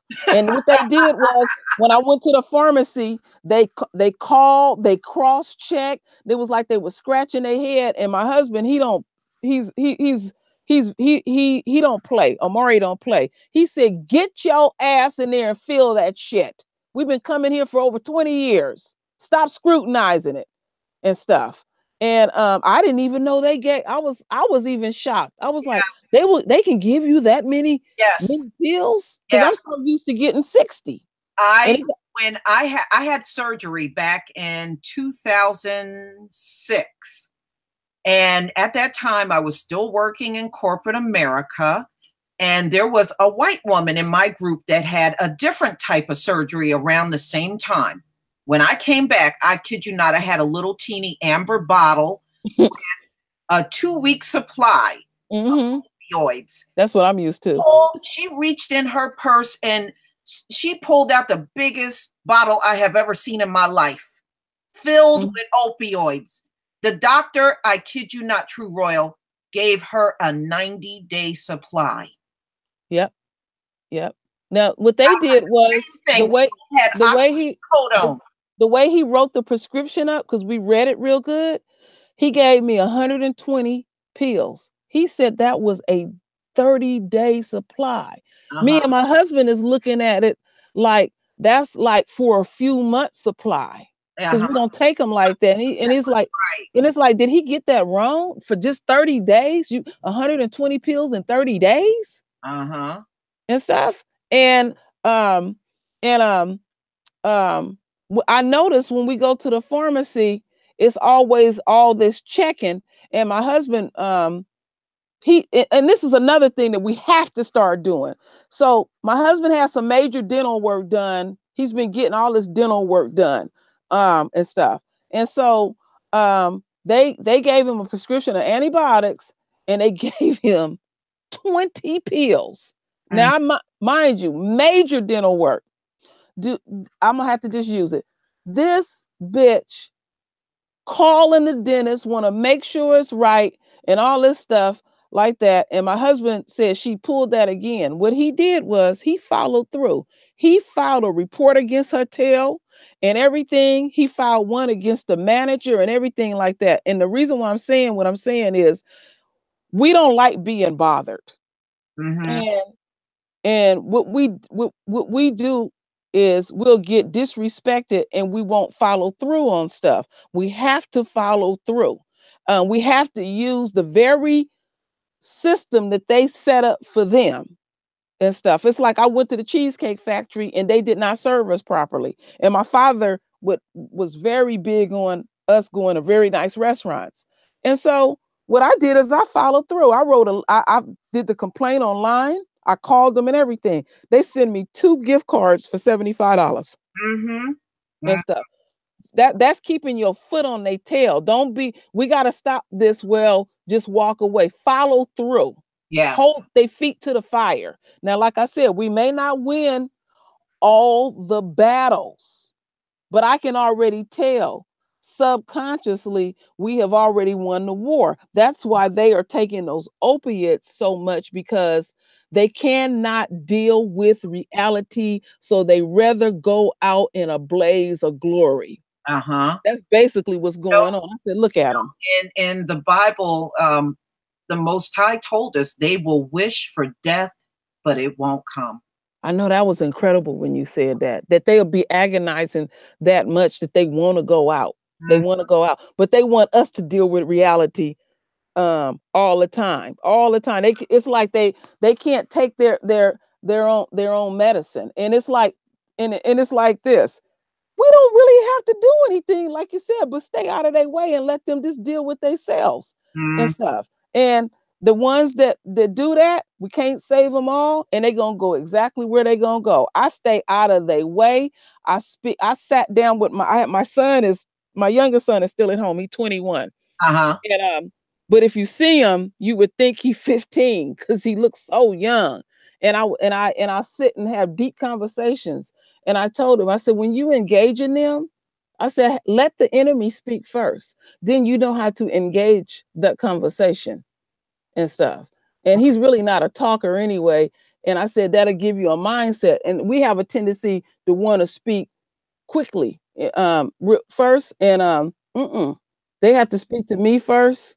I speak to them very little. I take care of my business with them and keep it moving. I don't give them my energy, and they'll try to have small talk with you. No, there is no small talk. No, not at all. No. See, what we're looking at, and I was also explaining to my son, I said, all of their unruly behavior and all of their public rantings that we saw, during Trump's campaign and even up until now, I said, what you're seeing is their fear. Yeah. They know they're losing everything. That's why they've been crying on TV. Yes. And they feel it. Their spirits, the Most High is making their spirits feel it. They can't escape feeling a sense of loss. They can't escape that feeling because he's put that spirit on them, whether they like it or not. And what gets me about them, in their world, it's all about lies and delusions. I still even psychically can't fully understand it. We all in the house, just your immediate family. You lying, all your relatives lying, all your friends lying, everybody just on a lie. I said, do they ever get real with self? Do they ever get real? And then they want us to go along and get along with these lies and stuff like that. And we're dealing with reality. That's what we're looking at, this breaking down. Because I'm astounded. I'm like, what are you crying for? You ain't even begin to go through anything at all. Yeah. And then I'm pointing out the power that we have for being chosen. Just our words alone is bothering them. Just the title. About 2 years ago, I was listening to this white man's video online, and I don't see it on there anymore. I would have definitely showed it. He said he knew who we were. And he said, you know, white people, he said, I'm not going to lie to you. He said, white people are weak. He said the slavery that Black men and women in this country endured, he said, we can't endure that. We can't endure it. So he said, look, if we knew we had to go through that, you're going to see a whole lot of people committing suicide. They'll be doing like in the 1920s, jumping out of damn windows and stuff because they can't take it. It's like the kind of work me and my husband used to do. They mess with my husband a lot. He was an iron worker, and that's a pretty prestigious position to have in the world of construction. And my husband just don't have no bend in him. Amari not gonna bend. And he would come home and he'll say, I'm laid off. And I'd be like, oh, okay. And we go on by something else. That white woman will fall apart. What's gonna happen? What we gonna do? And all this type of stuff like that. And then he'll sit up and watch. I call them kill, murder, die shows because I don't really watch TV. And one day I said, you know what? I said, all these programs that you're watching is nothing more than white on white crime. And he looked at me and he said, my job is to study the beast. And he said, they so weak when they see no way out, they start looking at their relatives, killing them off for the insurance money and all of that. That they just how they get out. He said a white guy pushed his wife and son off the cliff, got that insurance money. When it ran out, he goes to his buddy and he wants to plot and kill his parents, and it don't even phase them. No, it don't. No, it don't. They do that a lot. You'll see them do that a hell of a lot more than you will see Black people. I think out of all the time I've been on this earth, I might have saw 2 Black people plot to kill their spouse, but all the rest of them have been white. Yeah, and it centers around money. It centers around money. And so back to what I was saying about what I'm noticing with them messing with us on YouTube and stuff. We are in that age of exposure, and behavior is getting exposed. I can't keep up. That's why people have to realize, even though we have these channels, I'm trying to go to other channels to find out what's going on and stuff like that. And it's like, damn, when I said the age of exposure, damn. So now they're being exposed for their behavior. So the next game they want to play is what we're looking at. That wasn't real, or they'll say this. Well, you don't know what happened before the tape got cut on. Stop with all of that shit. You see your hand in the damn cookie jar. You're busted. That's why our intelligence. Exactly. That's why I've been telling our people not to join in when they start talking fake news. Oh, that's fake news. You notice anytime they commit a crime, they always come back with that fake news. It's fake. It didn't happen. But whenever a Black person do something wrong, you notice how they never talk about shit being fake. It's real. It's only fake when they do it. And that's why I've been trying to tell our people, don't join in that conversation talking about shit is fake. Especially when they committed the crime. Yes. And they're going to use us. They're going to keep doing the same repetitive thing. They are a non-progressive group of people. And they're slowly starting to see it's not working. Then I notice overseas in the European countries, they are somewhat accepting the doom. Yeah. But this country gonna be the last holdout, the last holdout. And it takes me back to Pharaoh. They have that same type of mentality about Pharaoh, about these curses coming down and stuff. And somebody even sent me some information, and they said the locusts has already showed up in the European countries. And I'm like, what? And it's so how I look at stuff now. I look at it, I said, this is biblical. I'm looking at massive amounts of people. I gotta show you something. You just brought something to my mind. Hold on 1 second. I'm gonna explain this to you. Hold on. I'm gonna show this to you because it is something that our people used back in biblical times. Hold on. I'm gonna go ahead and share my screen. I want you to see this, True Royal. Okay. Do you want me to go to the back screen, or are you going to show it to everyone? I'm going to show it to everyone, but I'm going to explain this to you because it goes over colors, and I know you are really into the royal colors and everything. I want you to see this. Let's see if I can get to this. Send to everyone. Look at all them windows. That's ridiculous. I know, right? All right. Can everybody see my screen? Or you still got the multiple windows? I don't see the windows. Let me be quiet, because if I keep speaking, we may not be able to see what you need to see. Okay. Now, back during biblical times, our people used to dye their clothes, but with natural ways of doing it. These snails that you see that are blue, they used to get dye, blue and purple dye. I know about this. Snail. Do you see this snail in this white man's hand? Okay. Only our royal people would wear these colors from these snails. Now, you may say, well, what's so big about the snail? These snails disappeared for 2,000 years. Wow. They're just reappearing now. Amazing. And this is what our people use to dye their clothes. And I did read about that.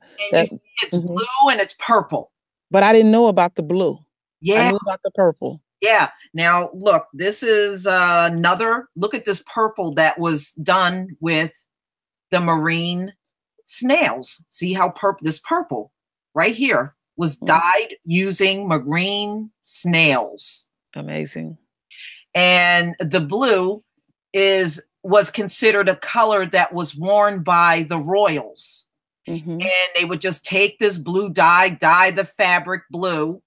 And somebody like King Solomon, King David, King Herod, they would be the ones wearing this color. It was it was hard to obtain that because of how they had to produce it too, what I was reading. So it was a rarity to even be able to wear the royal colors.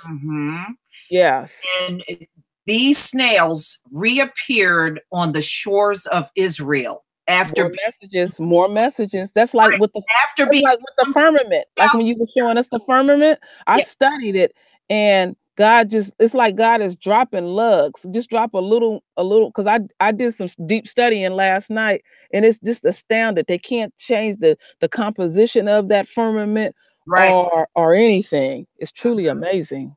Yeah. And this snail that they thought was completely extinct, all of a sudden across the shores of Israel, not anywhere else in the world, y'all, just Israel. Amazing. 1,000 years later, they reappeared. Truly amazing. And nobody could find these things even in the ocean. They even looked for them for a while and gave up. And they have resurfaced. They have reappeared. And this is how our people used to dye clothes. Amazing. How it was done. You can see some, like this one is more of like a red. And you can find all these different snails that would give off you know, sort of like a dye. Mm-hmm. And I guess it's sort of like a saliva type thing for them. And it's different colors depending on the snail.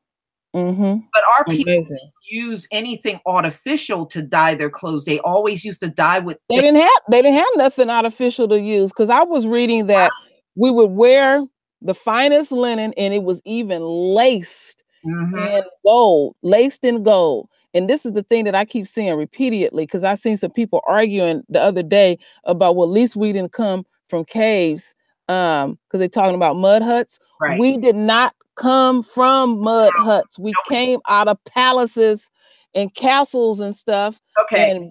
And we've been all able to show that. And look at the videos that I've been putting out, my biblical videos. Do you see any mud huts in those videos? Not at all. My Those husband structures have been on, some of those structures that I'm showing you have been on the earth for 6,000 years. Amazing. You don't see a mud hut in any of those slides. Mm-hmm. My husband explained it to me. We were watching a nature program a few years ago, and he just jumped up and he just said, he threw his hands up. He said, we didn't come from that. And I said, what are you talking about? He said, when we were infiltrated, some of us got away. And when we got away, he said we put together these huts because we weren't going to stay in place for long. And that's how that happened. And he said also what happened is that's when we start developing these weird, unusual customs, because a group of us would, go hide from the enemy. And then we started coming up with all this old crazy stuff like that. And it made me not like nature programs no more. And I said, let me look into this much, much deeper. But that's where we are in. It's important for us to debunk this stuff, that we didn't come from this. And then another thing that I found on a fluke, okay, back to that Black Panther movie, the enemy will say this is a myth. Well, that's what I love about Hebrew Israelites, that they not just relying just on one book of the Bible. They trying their best to read all the books.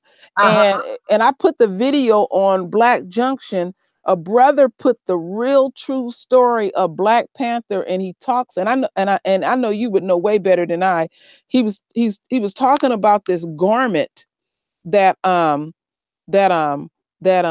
had, and then how it was passed down from generations. And when you would put on this garment, it would give you superhuman strength and everything. And I was like, wow. Well, you know, we are not even living at our full capacity, because during the punishment, the Most High took many of our gifts away.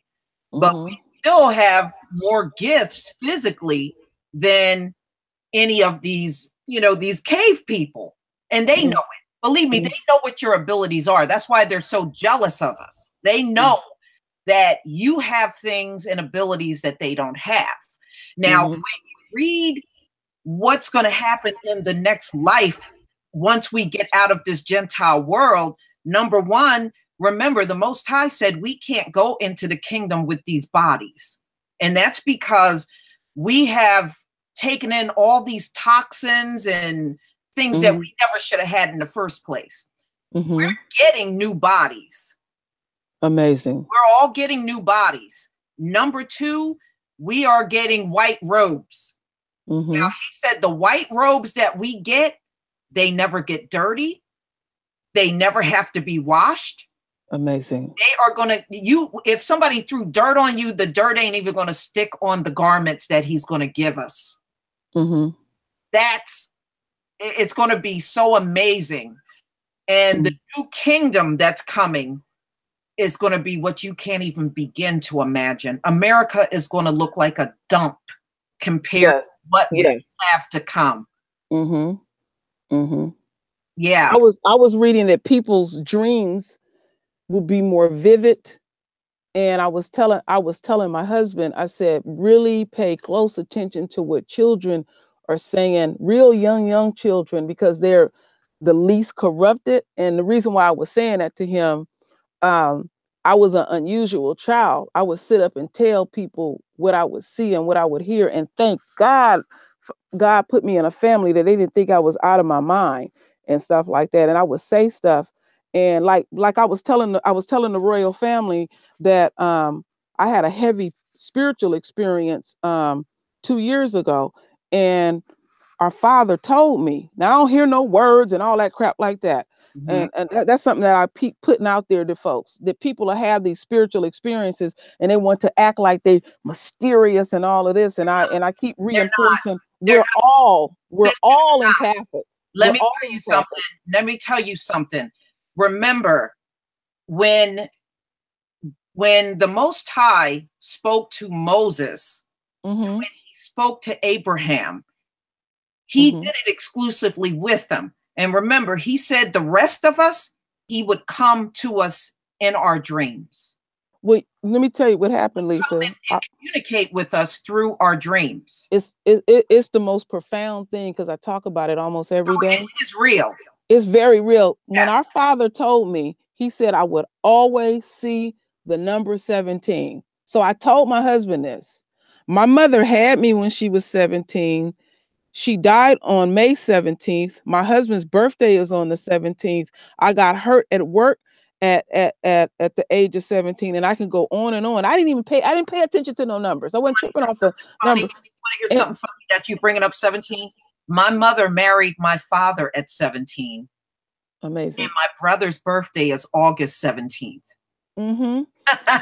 and so what my girlfriend told me was, she said, when you having these experiences, say if a butterfly or a bug or something come to you, she said, look it up biblically. Don't look up this mess that these white folks write, and it'll give you the messages that you want. And the 17 mean you have overcame the victory.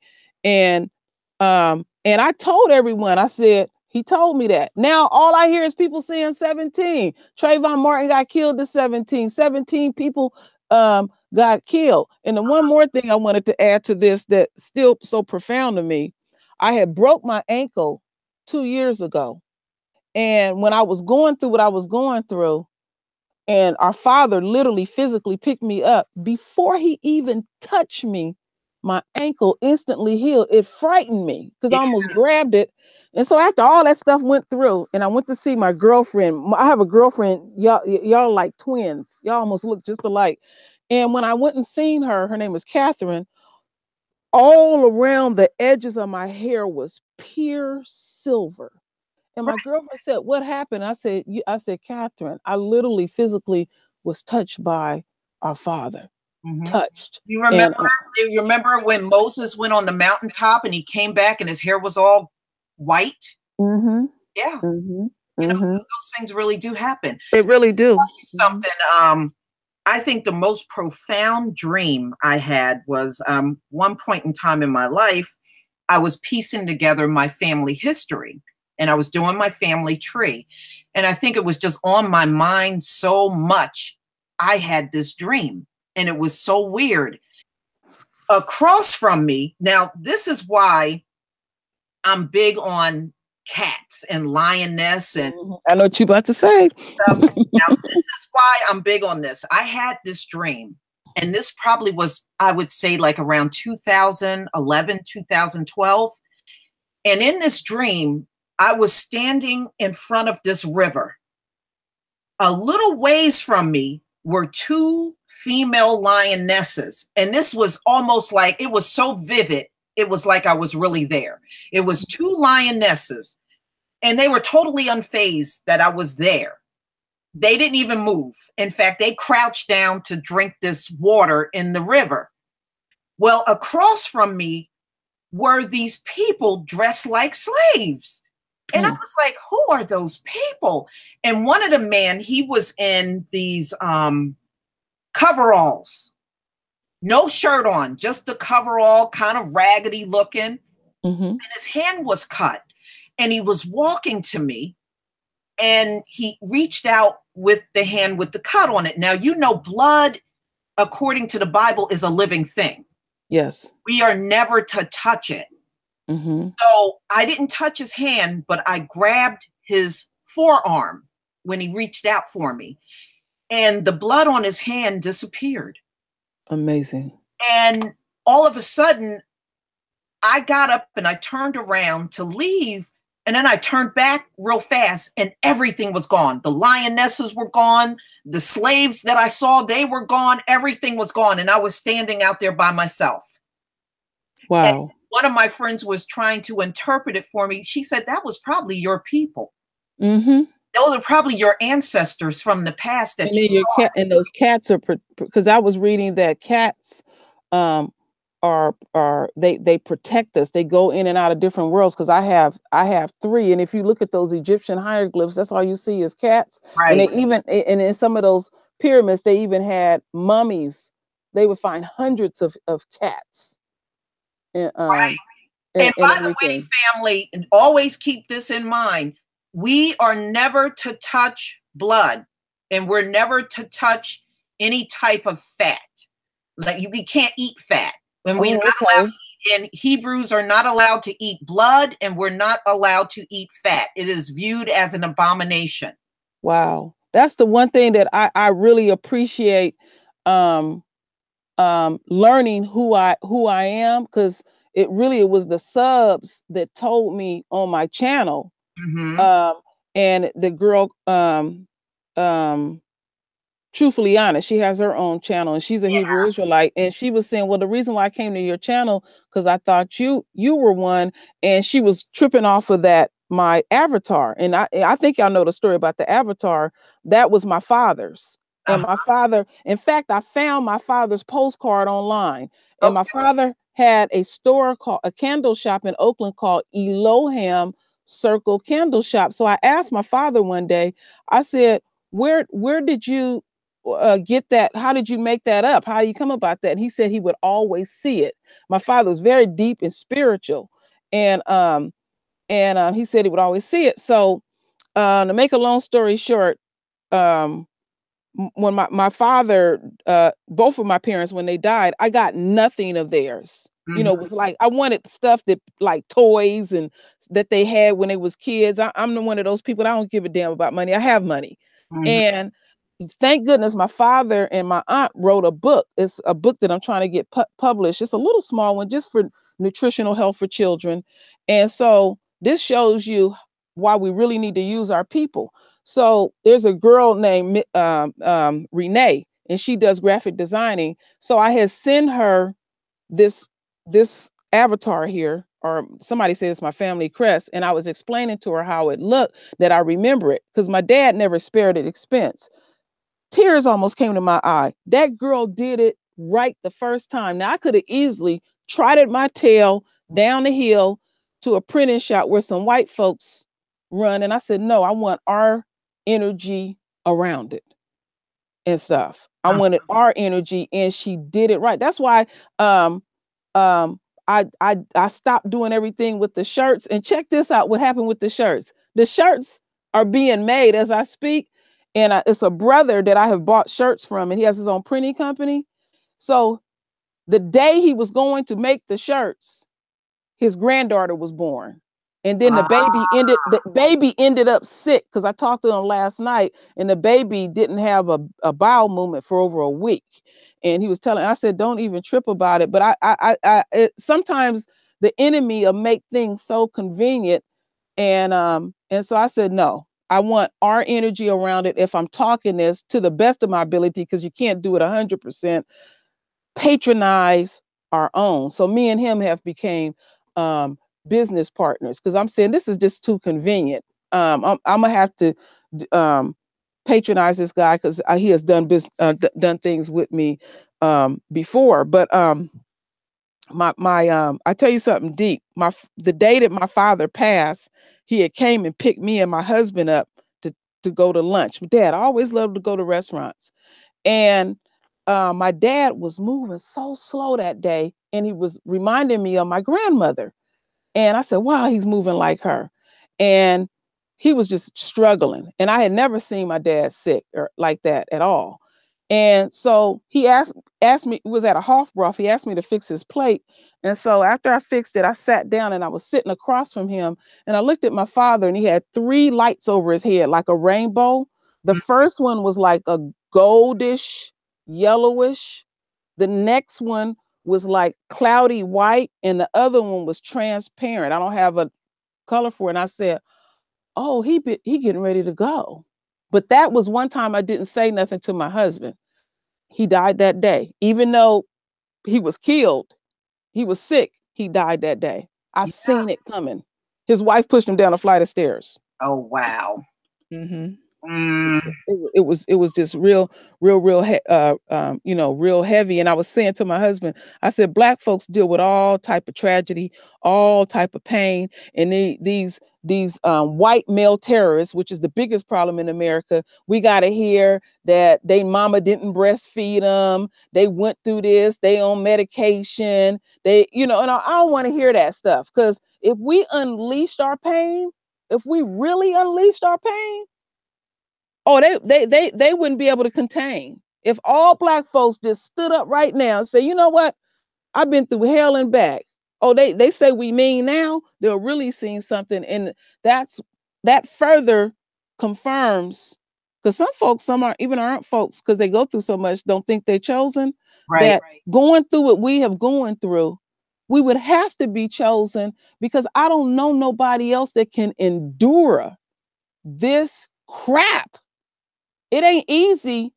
Then I'm learning, and I think the Hebrew Israelites, I'm learning being chosen is not easy. But our Father sees something so divine in us, he knew that we could endure it. We were selected. And I'm just, like I said, again, I'm honored, and me and my husband are excited to learn more about ourselves and to see the beginnings of this. Because I got to the point thinking, damn, is they going to always keep getting away with this? This is ridiculous. Uh-huh. And how blatant they is, and stuff. And you're looking at these fiascos up in DC, and I've been keeping up with the Paul Manafort and this other dude, Rick Gates, and other people they bringing in. And with the Paul Manafort situation, this man was wealthy. He had 15 bank accounts, property everywhere. Yeah. In their nature, he wanted one last hoorah. And my husband said, you notice them folks that's working around Trump, just being around them, being around his energy is ruining careers, just ruining them left and right. Oh, and, yeah. How many people are leaving the White House? I can't keep up. Yeah, I mean, it's almost like every week somebody's running the hell out of there. And it's abrupt. Did you notice how abrupt? No explanations or anything. It's like they running. That's like Omarosa. She better thank our Father above, her tail is up out of that energy and stuff. Because I know this is something that I want to say to us. Allow yourself to embrace your gifts. And we all are empathic. Some of us don't know it because we're always in a state of survival. And the reason why I'm saying this, before you enter a building or anything, take a few seconds to feel. If it don't feel right, get your tail up out of there.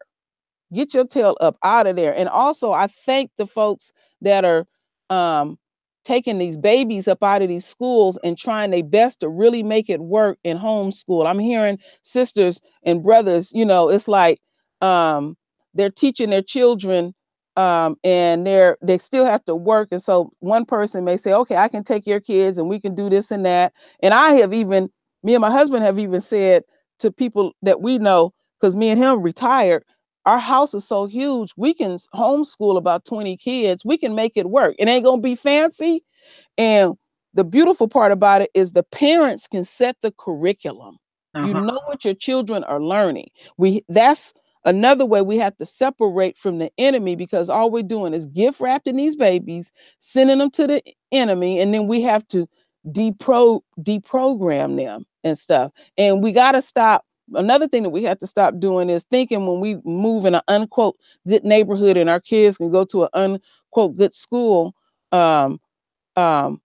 have to be realistic and let our children know really about this system. I didn't grow up in the hood. I lived in very nice neighborhoods. I'm living in one right now, but I never, and I know you've heard my oldest son speak. He's very vocal like me. I let my children know. I wanted them to remember. I said, even though we living where we living, these people are beasts. I don't trust none of them. Don't go in their houses. watch them, they steal, you know, lock the car. I would tell them that kind of stuff like that. Because we get that caught up in our head. And what pisses me off, because we see it often, some young kid, like a young black boy, about, let's say 15, 16, he started hitting on some white girl and liking her. And one of them, on the Field Advice show, somebody beat the living crap out of them. And what I'm getting sick of is we're not teaching these children that this is dangerous, messing with these folks. Yeah. It's really, really dangerous. Yeah. That's our responsibility. Mm-hmm. I agree with that. It's too many of us still walking around naive, and you can see it in the reaction when things happen. And are people, I can't believe people are still like that. Yeah.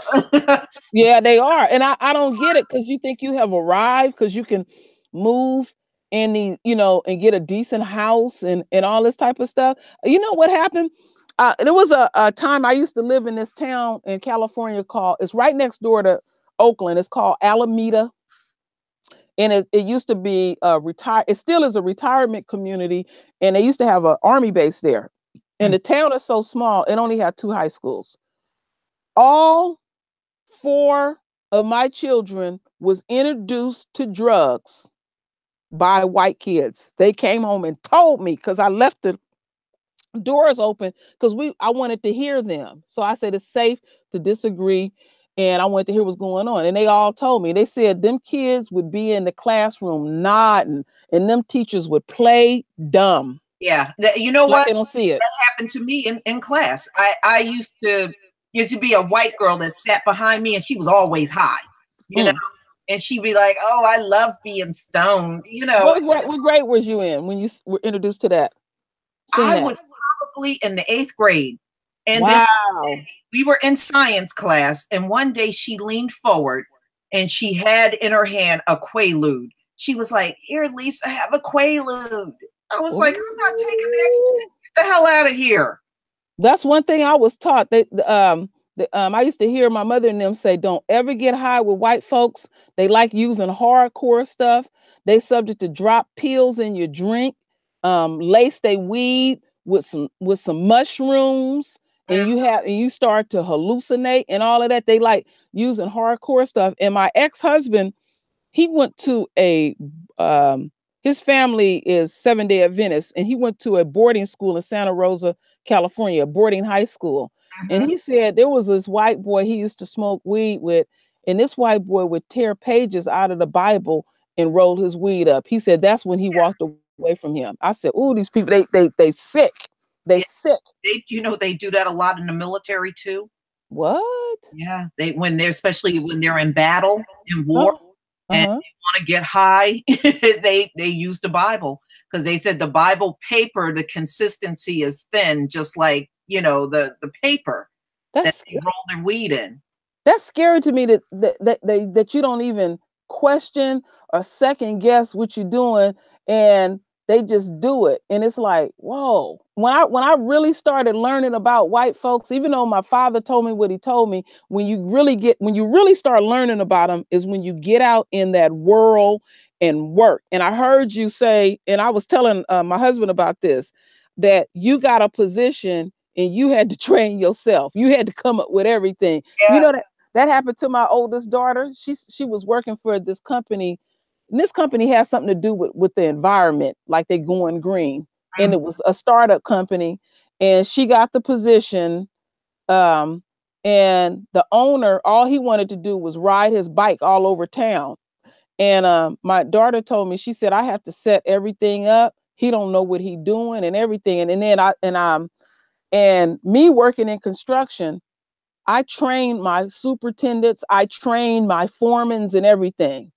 And it's a trip. I remember I trained this one guy, and then a year later they made him a foreman, and he act like he knew every damn thing. He was so frustrated with me because I wouldn't do nothing that he said. One thing that I like about the world of construction, you can cuss people out, you can have a fist fight and not get fired. And oh yeah, I jumped on white men. I choked the hell out of one. He told me he was gonna get me fired. Oh, I was angry. I was the last job I worked on was the new Bay Bridge, because they finally took down a portion of that Bay Bridge, but they took it down on the Oakland side.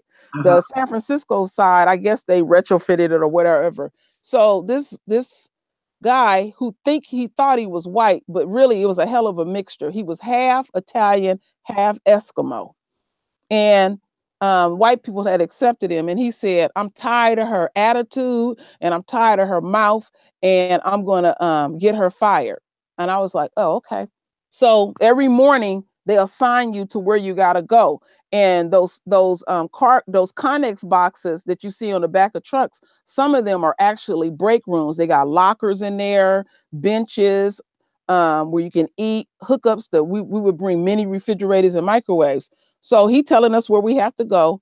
And so he's at his desk, and this type of desk it is, you don't sit down, you just stand up and write stuff. So he wasn't paying attention. Everybody had left, and it was just me and him.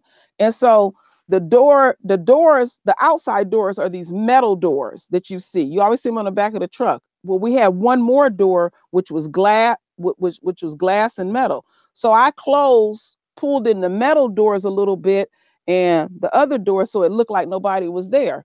When he realized what was going on, I was on his neck. I choked the hell out of him, and I said, listen to me, bitch. I said, if I don't eat and my babies don't eat, you don't eat. And I said, I'm like a bear that's hibernating, and she has to protect her cub. Now, when I'm saying this, I'm so angry. You wouldn't believe how your adrenaline is when somebody pissed you off. And he was turning beet red. And I kept choking him. And every time he tried to say something, I was thinking I'm a python. Every time you take a breath, a python will go squeeze harder. And when I got finished with him, I said, now, if you go to the office and you tell what I did to you, I said, I'm going to go and file on your ass and say, you've been touching on my big yellow ass. And I said, I'm going to play the victim. He left me alone and stuff. Because it's good money here in California. It's hard to live. You can make good money here, and they pay you every Friday. I got to eat. I'm putting kids through college. They crazy. Yeah. I've been looking at those government contracts. It is incredible what they get paid in the construction world. You'll see why the white man will burn out in the sun and take that risk for that money. Some of them have died on the jobs. They had a white girl that worked in Concord, California, and that's about maybe like about 45 minutes from Oakland. And we had a heat wave for 4 days. This was back in the early 90s, and she was new. And she was afraid, because she wanted to keep her job, and what she should have took her butt was go sit somewhere and cool off. She should have just left and went home, because I've done it before. She kept working. She died on the job. She couldn't take the heat. She couldn't take that heat and stuff like that. And you have to make an executive decision. You got to do your own thinking. You want your job so bad that you want to die. But I'm glad that you brought that up. My godfather, I'm just responding to something I saw in there. Kathy, it's really not about doing the actual work when you do government contracts. You subcontract that work out. And let me tell you, road construction, I've been studying up on that. I know it all. Do you know if you get a crew of men to repair 1 mile on a highway right up front, that's $2 million. Right up front.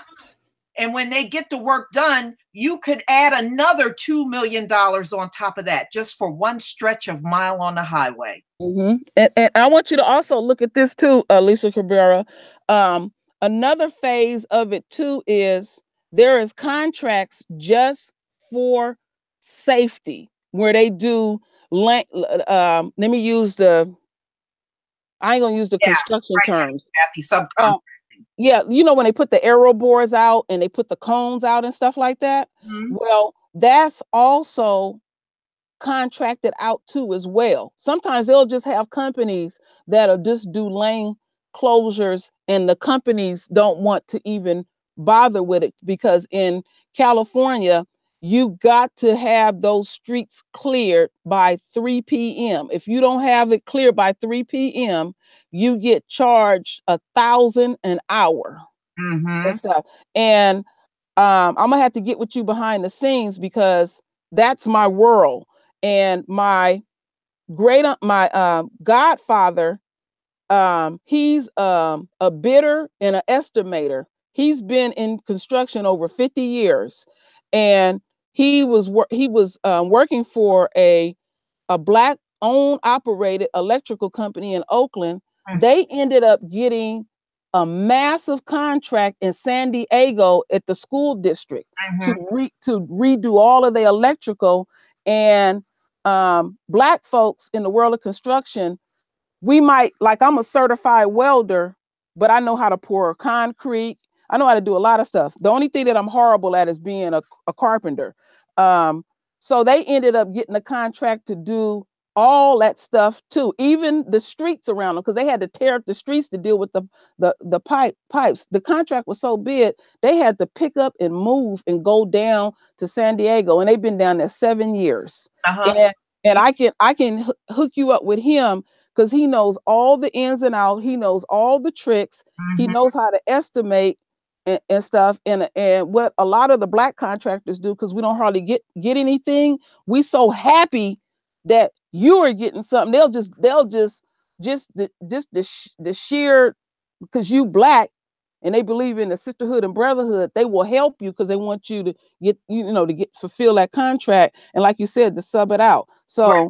And the thing is, like I said, because I've been really studying it, and this is how a lot of white people sit on their ass and don't do nothing. They just get those government contracts, multi-million-dollar government contracts, sub that work out, and make millions off of it, and just sit around and do nothing. And you wonder why so many of them are doing nothing. That's why. Yeah, that's true. And like you said, you haven't taken advantage of, but they have. You don't have to break a nail. So what I'm gonna do is, because I'll send you my number behind the scenes. I can hook you up with my godfather, and I have a girlfriend who's a surveyor and a carpenter. She just retired, and in fact, she's trying to get me back to work because she's now in process of training at some of these schools. And I know another company, this brother that I used to work for, this will really put a smile on your face.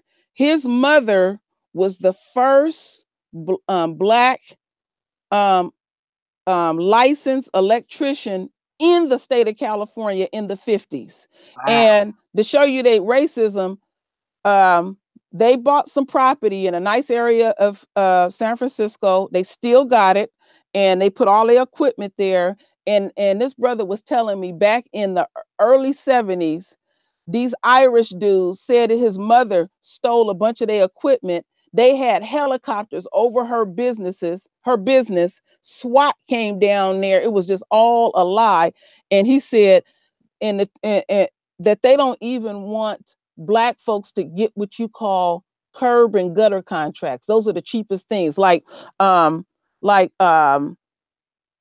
making the curbs wheelchair accessible, fixing up the sidewalks, because there's still a lot of sidewalks that are not wheelchair accessible. And that's like the cheapest you can get. The cheapest thing you can, they don't want us to have nothing. And even though one thing that people don't know is affirmative action is still in place in the world of construction, because that's federal dollars. And they have to be in compliance.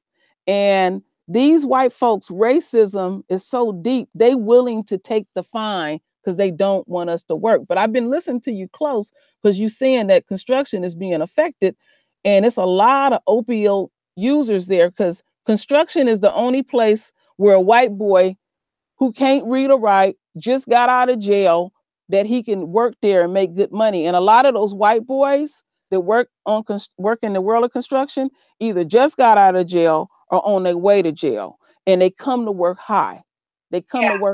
Yeah. And the thing is, right now, and this is hot, y'all, that I'm about to drop to you. Puerto Rico is desperate to get people there to work on those roads, work on their electrical grids, work on buildings and everything. Wow. They are literally throwing these contracts at people. That's how desperate they are to get folks there to work on that island. Not only that, but the Virgin Islands. And one man, and I was just reading this, he landed a $300 million contract just to go down there and get the roads back in working order. And they are, right now, they're saying the average contract for Puerto Rico is $40 million. Wow. Wow. I tell you something that don't overlook also, Lisa. I told you about the curb and the gutter, and the other one that a lot of us overlook, and it's a lot of money in it. It's and the term that they use is final phase cleanup. It's like everything has been done, and the white man is so greedy, he wants to go run to the next job, and no one wants to do the final phase cleanup. And what the reason why they call it final phase, they have a punch list that they have to work off of, that there may be some, some stuff that wasn't done correctly, and you have to be in compliance and everything. Okay. When they working on that final phase, the job still got a lot of debris and all that type of stuff like that. And those jobs you can do, depending on the size of the job, you just have a bunch of dumpsters dropped off, and one dumpster is for wood, one is for metal, and then miscellaneous stuff. And all you got to do is load it up, and then all you have to do is rent a water truck and spray and wash the job down and everything. And this is the beautiful thing about final phase cleanup. The contract is still kind of open, because it works like this. Say there was an apartment complex built, and there were 50 built, and say 20 of them had some flaws, and you got to go in the dwelling. Every time they step in, and 9 times out of 10, when they step in, it's an in-house carpenter to, they have to fix something up, a cabinet or something like that. Every time they step in a unit, you, the contractor, will charge them for going in that dwelling. Every single time they can go in that same one for 10 days straight. And once the inspector write it off, then you can submit the cost of that. So like I said, it's an open-end contract, because you don't know the miscellaneous stuff that they have to deal with off of the punch list until that's fulfilled. So let me just explain what I did. I went to sam.gov and I signed up as a merchant. That's how. And I did look, what I did was I didn't actually bid on anything. I just put myself on a few watch lists, lists for certain federal jobs for construction. Somebody saw me, a few people actually saw me on the watch list, and they dropped me some emails and say, if you can find me some contractors, I'll let you have this. And they said, we need tons of people. I got some contractors for you. And these people don't play, they work. And they said they need so much done. And the guy was saying to me, the average contract now, if you get in on this, is $40 million. Wow. And all you got to do is get your percentage and keep it moving and go on to the next one. That's right. And he said, and some of the contracts are so big, you can demand 5% and still get a huge chunk of money. Oh, yeah. And you don't have to worry about payroll. You don't have to worry about getting bonded. You don't have to worry about any of that stuff. Once you get that contract and then you sub it out, you get yours off the top, and you keep it moving. You keep it moving and stuff. So that's where, if you want to know how to get in, that's where you want to go to sam.gov, sign up as a merchant. Right, as a merchant, and you got to get a Dun & Bradstreet number. They're real big on that. And what does that mean? What it is, it's just like a merchant number. Oh, okay. For your business. You said sam.gov? Sam.gov. That's where you got to go. And you'll see contract work all around the globe through the federal government. All around. I mean, there's work in Saudi Arabia. I mean, there's work everywhere on this globe. that the government does. And all they need are contractors to go even overseas and get this work done. And you know what they'll do overseas? This is how these white boys be getting over. I've even seen some of the contracts for like $3 billion. Oh, it's ridiculous. Go overseas to get work done. And if you got people willing to go and stay there until the work is done, then you got it made. Let me tell you what they do overseas. What they'll do, how these white boys get over, what they'll do is they'll have them go overseas and they can work there 90 days, tax-free money. Then they have to go back home for a month. And that's what they'll do. They'll go work for 90 days. They'll stay off a month. And they'll go back and forth. And they can make up to 100,000 tax-free. Yeah. Yeah. Let me show you sam.gov. Hold on. I'm going to show you the screen. Let me screen share with you, everybody, so you can see this. All right. But I didn't do anything. All I did was just put my name on a few of the jobs that I was interested in. And they came to me. Amazing. Because, you know, it was people that got contracts looking for subcontractors. And I guess they saw my name of my business on the list. And now I got people coming to me asking, can you find contractors and fulfill this and do that? Amazing. I mean, this is without me lifting a finger. Yeah, I know a sister. You just made me think of something. I knew a sister. She still has a company too. She has one in Atlanta and one in Oakland. It's called Clay Construction. Oh, that sister was getting tons of contracts. Yeah.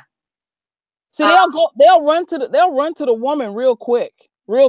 Yeah, and they do. And you know what? And they also like to ask you too, is this a woman-owned firm? Because that's what we're looking for. We want to get more female contracts, contracts to more female business owners. They'll be in compliance. That's why they're doing that. See, they'll be in compliance, and and they actually that helps. You're helping them once they're in compliance. Now, this is sam.gov, and is exactly the way I'm saying it, sam.gov, and it's a portal for federal contracts. And these contracts are all around the globe, and it's all types of federal agency, the DOD, FEMA, all kinds of contracts here. Amazing. So you sign up, you want to do a create account, and you can put yourself in here as an individual with a business. I did the individual and just, set myself up with a business. I became an LLC. Okay. And so you're saying in this particular site, you don't even have, because I have my contractor's license. You don't even have to have contractor's license. You could just put yourself down as a merchant. That's right.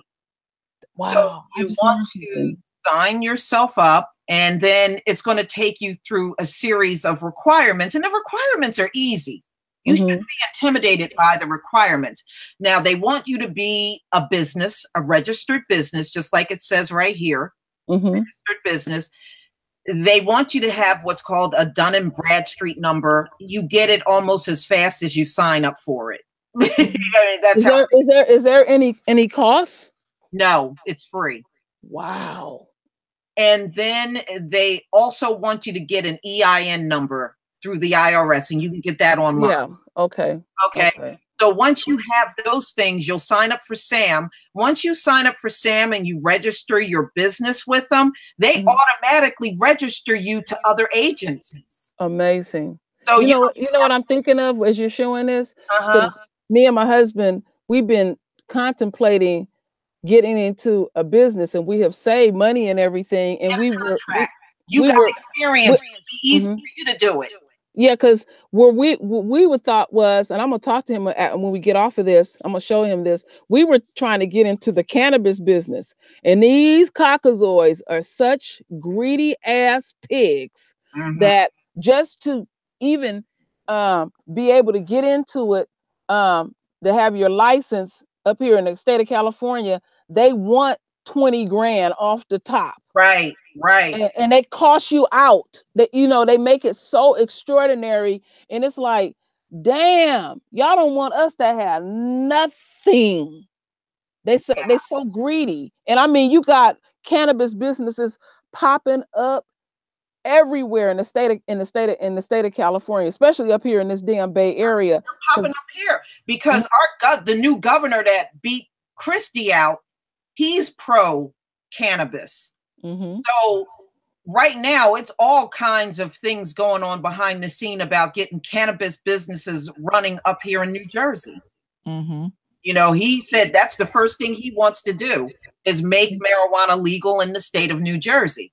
Because you know, like Sessions, you know, Jeff Sessions is all against it.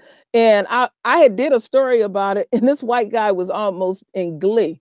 He like, you can do whatever you want, Sessions. And I knew what he was talking about. When it come to that money, them white folks get treacherous with each other, and you don't stop. They don't care who you is. You don't stop them trying to make their money. And I think it was in Oregon, the first day that they legalized cannabis, they made a little over, you know, the different places made in one day a little over $20 million the first day.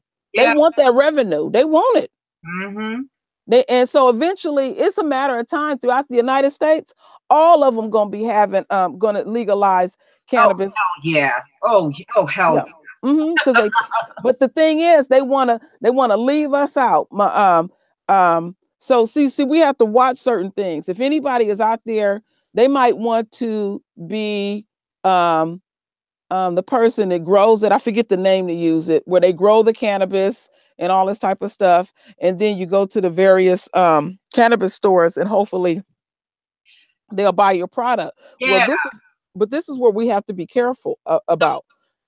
People are getting land to grow to have these businesses, and they don't know about soil content. They don't know about irrigation and all of that. And these white folks will sabotage you on this, knowing that the very land that you have purchased might possibly, and it's a lot of this in the state of California, when they had all these when they had that horrendous earthquake, what was that, 1900 something? They had to bury a lot of stuff, and they had to bury a lot of batteries. And the issue that we are having in state of, and especially in the Bay Area, is they buried those batteries, and those batteries are still leaking acid, and it erodes the soil content, and they're not going to tell you. You have to request it. So if you are interested, you got to know about, because they do test the soil. You want those reports about the soil content. And then another thing, secure your mineral rights. If you buy any property, you don't know if it's water on that property. You don't know if it's oil or some type of mineral on that property, because if the government find out, what they're going to do is just take it from you, or literally they'll just use eminent domain and say, we getting ready to build on you, because it works for them. So these are the things, certain things they leave out for business. We think we doing some, I got some property, and the very property that you living on, you might have a gold mine right up under your feet and don't even realize it. Right. Now, ladies and gentlemen, the reason why I'm bringing up a lot of the contracts is because we are moving into another season of hurricanes, of all kinds. Wow, that quick? Yeah. Right. Yeah, that was fast. So we're moving into the new season of disaster. No, it seemed like we just had it a few months ago. Right. Wow. Now, this is the time to jump in and get registered for what's to come. Because the floodgates gonna hit. I see what you're talking about. You're doing it on the downtime. Right. See, just like Puerto Rico is in a desperate state, right now, they are so desperate to get that island built up. They don't care who they give these contracts to. They just want the bodies down there to get the work done. So this is the time. Do you know it was a Black woman, and she blew this? She never had a contract before in her life. FEMA gave this Black woman a $158 million contract. Woo. You know what her job was? To get freeze-dried food to Puerto Rico. That's easy. And she couldn't do it. They gave her, and this is the first time out, gave her this $158 million to get. I would love 30 million dinners free. I mean, what was that the one where you said she tried to hire some caterers and all that type of stuff? She didn't know what the hell she was doing at all. Should have went to a manufacturer, and she should have went to several of them. She would have got the whole thing done. But she got that on the first try. A 158. You can't use no little lightweight caterers just doing little dinner parties and stuff. Through FEMA. FEMA gave her that contract for that amount of money. First time out. First time out. So was she ever? So was she supposed to do like 3 meals a day or just 1 meal a day? 30 million. 1 meal? 1 meal. 30 million. Damn. 30 million of them. And all she had to do was get them shipped over to Puerto Rico. With all that money, she probably would not have had to pay no more out than about 20 to 30 million and would have been able to keep the rest. She probably got greedy and was trying to figure out how she could keep as much of it as she can. Yes. And the thing that gets me, you started out with lint in your pocket, and then you get big-headed because you got the contract and you trying to think how to cut corners and stuff like that. I mean, if I would have, as big as the contract is, I would have been happy with a few $100,000. Right. You know? Right. My thing is, what I'm saying to you is, in times of disaster, it's a lot easier to get those contracts. Yeah, and that's why they get away with all that stealing. I had did this story a couple of weeks ago. Old Bill Clinton, his old dusty ass, he looked like he's starting to get Parkinson's. He was over there in the Virgin Islands sniffing around. And they did some little news conference, and when they were in a room. The room was so small, and it was some brothers and sisters sitting there. You could tell they wasn't hearing nothing he had to say. They looking into the sky. But the brother that was standing there, he was some type of politician down there. You could tell he was a coon. He was kissing his ass. And I said, look at the vanity of the Clinton. No, Sonny, he really got that contract. It was a big write-up about it.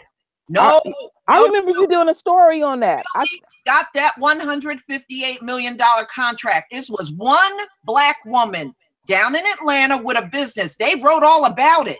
See, I thought it was a white woman when you did it. They did entrust her with that. And she fucked it up. Wow. Woo! That's what sad. I'm saying to all of you is, there will be more disasters. This is the time to get yourself registered.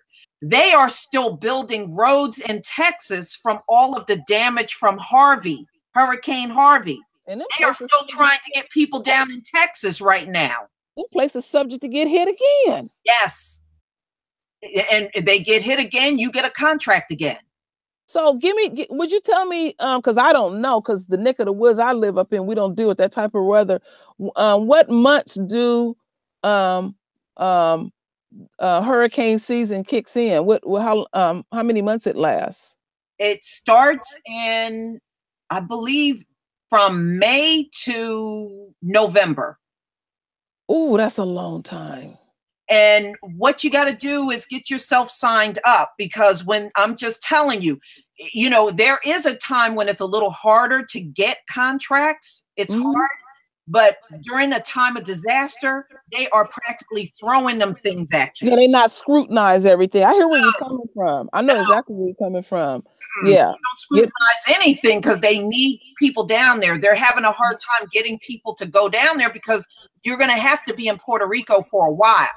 And what a lot of them are doing, because I spoke to a few of the contractors, they go down there, they stay like for so many weeks, and then they come back to mainland America. And they just keep flying back and forth. They rotate in and out. Right. And like I said, there are people down there doing all kinds of work, buildings. They're working on commercial buildings. They're working on the roads. They're working on the electrical grid. And guess what? Hurricanes are coming again. Yeah. Wow. Guess what? They're going to need every time a hurricane goes whisking through there, they're going to need more contractors to come. So that means you may ultimately get multiple contracts in 1 year. Well, you know that everything you're saying is making a lot of sense, because you know that story, we was all doing a story on it, where that a contractor, he was a brand new company. I think he had only had 2 jobs he ever did, and next thing you know, he over there in Puerto Rico, and what messed him up, he was running his mouth, and I mean, it was millions of dollars. Yeah. And what I was looking at was, I was like, damn, the hurricane wasn't even over with, and they was already over there. Yeah. A bunch of white boys had ran up over there. And what I was looking at, because I knew what I was looking at, the utility truck that he had, it looked like a spaceship. I said, ooh, they spent a lot of money on this truck. And let me tell you something, you're talking the truth, because we had a Sandy hit New Jersey. After Sandy came through, we had all kinds of downed trees, damaged buildings, damaged homes. And I remember one day I was out, and it was this white guy, and he came up, he asked me something and I can't remember now. And I was like, and I listened to his accent, and I said, "Where are you from?" He was like, "Oh, we're from Iowa." You're here in New Jersey? You're from Iowa? He said, "Yeah." He said his contracting firm goes anywhere in the nation that a disaster hits in. And what they do is they clean up the trees off the road, any debris from buildings. They get all of that stuff off the road and off the sidewalks. And they go all, his company works nationwide. They go anywhere where there's a disaster to do cleanup. See, you know what?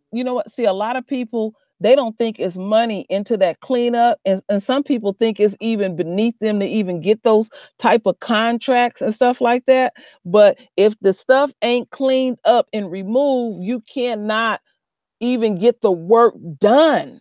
So the person that's doing the cleanup is the most important person out there before they can execute anything. That's what he said. He said, we just go anywhere in the U.S. where a disaster hit.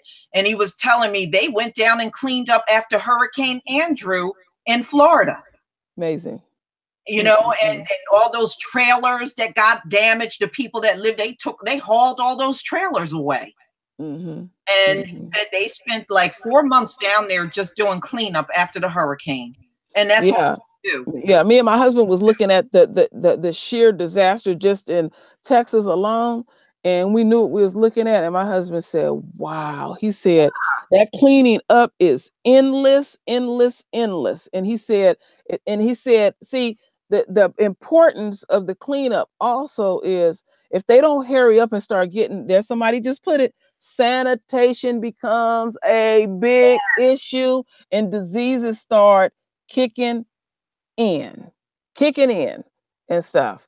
And it's amazing that you found it, because they don't like us to even be a part of this.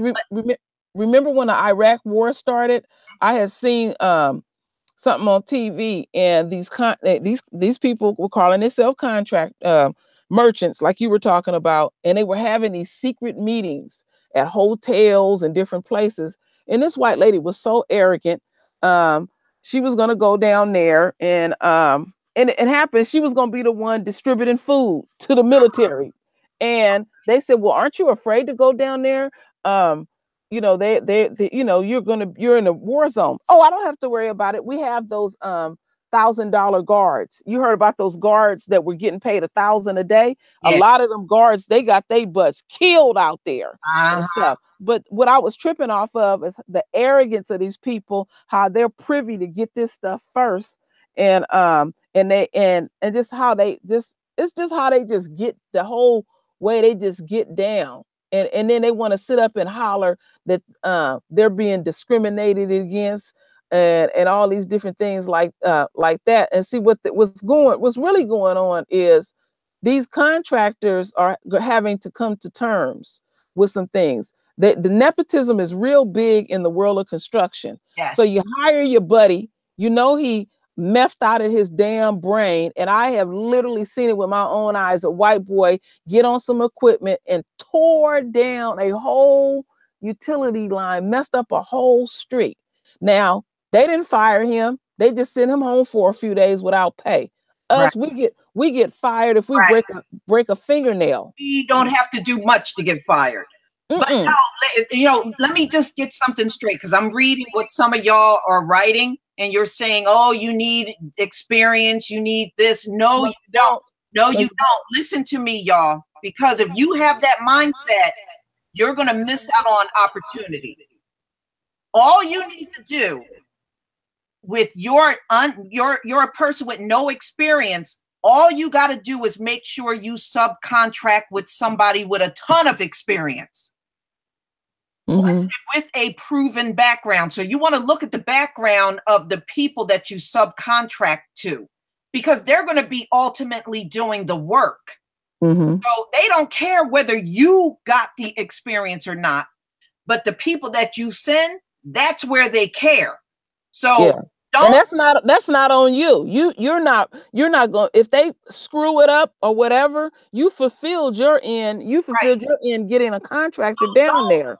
So don't get into, oh, well, if I don't have experience, they won't use me. That's not true.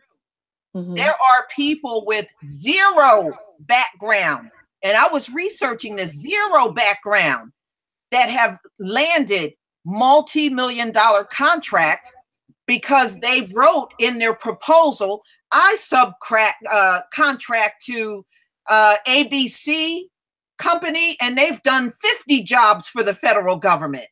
That's how they get their foot in the door. That's how you do it. So don't be intimidated by that. Don't be experience. Don't be intimidated by that. That's what you do. But all these women-owned businesses in construction are doing. Those women ain't going out there doing the work. They're subcontracting. Yeah, and then they are double minority. These white women, and that's how they get over on it. And like I said, I know the world of construction. I can bring you up to speed quickly. I got into it at 19 years old, and I know a lot of people. Just this conversation we having, that's why they don't like us doing what we're doing now. We can get each other up to speed quickly, and we're able to retain and discern information real quick. Just what we talking about. So no, you don't have to. I didn't work with some doofus, dumb white boys. Kid you not, can't read at all, making all kind of money. And what they'll do, they'll hire somebody that can measure real good, that can read real good, and stuff like that. And I can tell they don't be knowing. And we be thinking, oh, they got all these obstacles and hurdles, and like they know every damn thing. Them white boys don't know every damn thing. That's why they depend on those Mexicans on the job, on these jobs. Well, see, what's going down with the opiate use, this is what I was getting ready to talk about. With the opiate use, like I said, the world of construction is big on nepotism. And so what this contractor is going to have to ask himself is, am I going to keep hiring these meth heads and I can't get my contracts fulfilled? And then the other thing, Mexicans are scared to death and they running back to their homeland. I seen it before Obama was still in office, and they was running back to their homeland. So they're going to be forced to have to hire the people around them. That's right. That's right. Stuff like that. Their businesses not to go under. They're not going to have a choice but to hire people that they would normally not hire at all. So I wonder how long their nepotism is going to continue to last and stuff, because at the end of the day, they still got to eat. Like my father taught me, he said that the reason why they hire their buddies and all this kind of stuff like that is how they feel about them. So think about this. You are a contractor. Your heart is in the right place. You want to hire your own, but they screwing up. This happened to me. Me and my first husband, we had a carpet cleaning service, and we started getting commercial contracts. We had contracts with Blockbuster Video.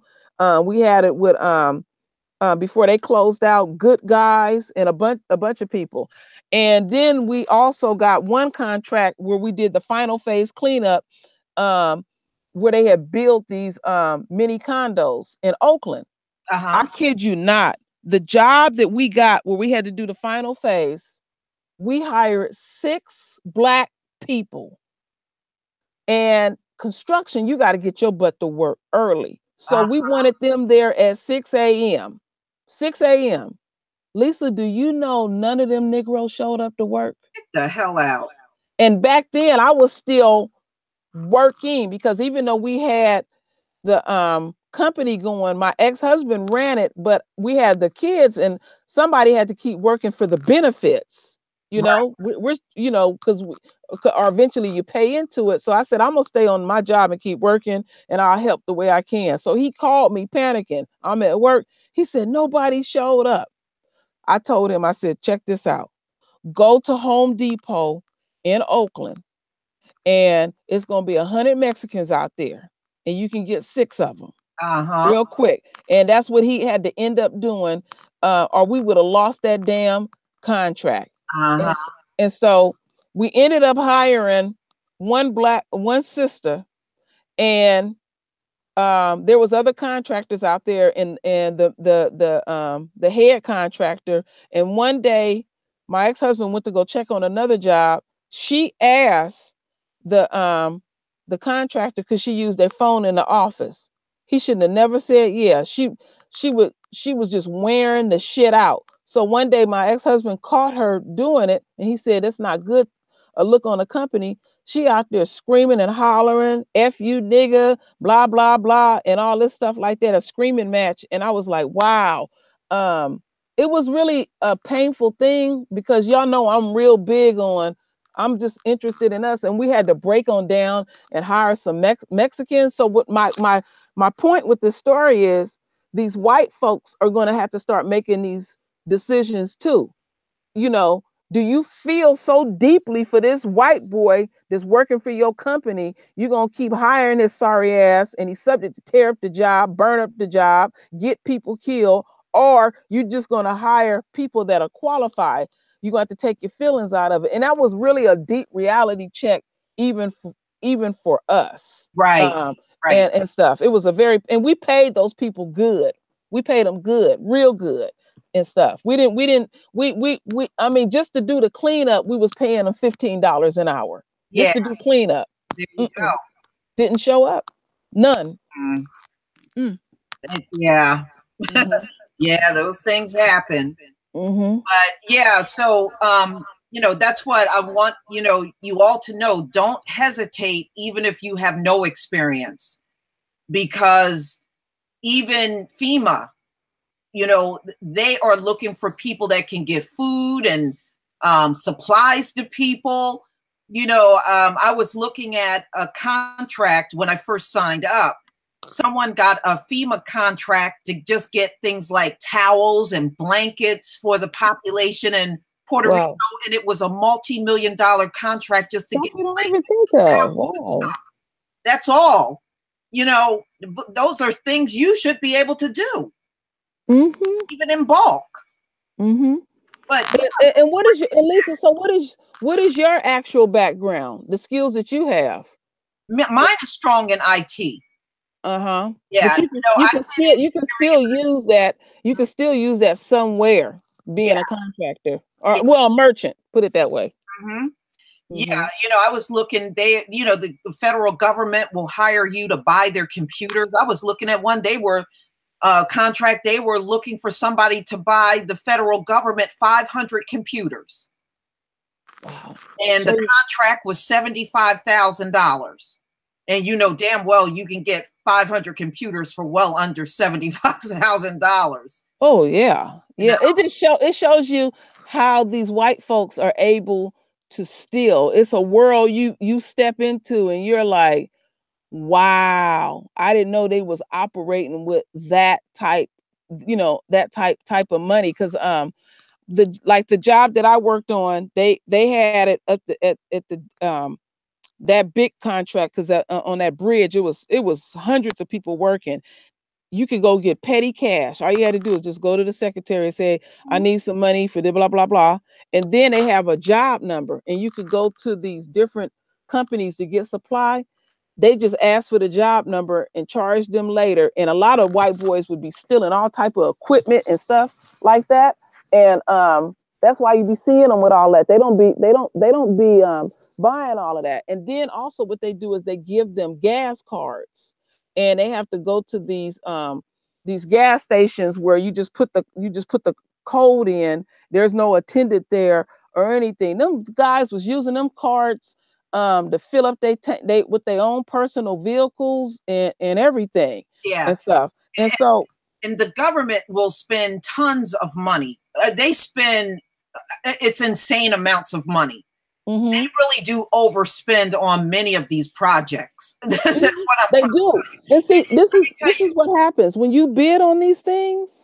Remember this. Say, for instance, you're the actual contractor. Mm-hmm. You got equipment and everything, and you bid on another job. So naturally, you're going to have other supplies from that first job. No, what they do, they will throw it away because they're going to get more supplies. And that's part of the bidding, because you're going to bid in for supplies too as well. I cannot convey to you how many nails, boxes of nails, 50-pound boxes of nails that ain't even been opened that I'm throwing away. PVC pipe, sheetrock, and all that. And stuff. It's ridiculous. Dolly, to answer your question, yes, you're going to have to register yourself as a business. I'm a registered business in New Jersey. So yes, you will have to register yourself as a business. And it's really easy to do. You can do the whole process online through your state, whatever state you're in. And then once you register yourself as a business, you want to make sure you get an EIN number. So yes. So the answer is yes. You do want to get that, Dolly. Mm-hmm. So what you're saying, once you get all of those necessary things in place, then it's a go for them. Yes. They seeing what they need, and they say, okay, this person cool. Bam, here's the contract, and then you just sub it out. Right. And then you know, in your proposal, because you have to do a proposal, you'll just write in there who you're going to be subcontracting to. That's all. I mean, you know, especially women and minority-owned business, they know you're not going to physically be out there doing some of that. And so with the proposal part, you can even look at different letters, and you might have to critique it a little bit. And for each one, you have a folder for it online and save it. That's like my daughter taught me that when she was getting ready to enter college. And sometimes she was trying to get different scholarships, and they have different requirements. So she would save everything, and sometimes she was able to use they maybe want you to do a little short essay, and she would tweak it a little bit and use the same one, because she said it was wearing her out and stuff. It gets easy after you do like the first 2 or 3. After a while, you'll see how easy this is, and really what's really going on. The reason why they are making this shit so easy, because they always have them in mind. They never have us in mind, and they know how inadequate they people is, and they're gonna find some kind of way to make it real easy for them. And so we have to jump right in there and take full advantage of it too as well. Now you get the EIN number through irs.gov. irs.gov. That's where you want to go, and you can get that right online. Mm-hmm. And you know, you can either request to have the number mailed to your house or get it online through your email. If you do it through your email, you'll get it a lot faster. So did you give yourself a name to your company? Yes. Okay. You're going to give yourself a name, you know, whether you want to become an Inc. or LLC. Uh-huh. You have to determine, you know, how you want to register yourself. So what I'm learning with the LLC,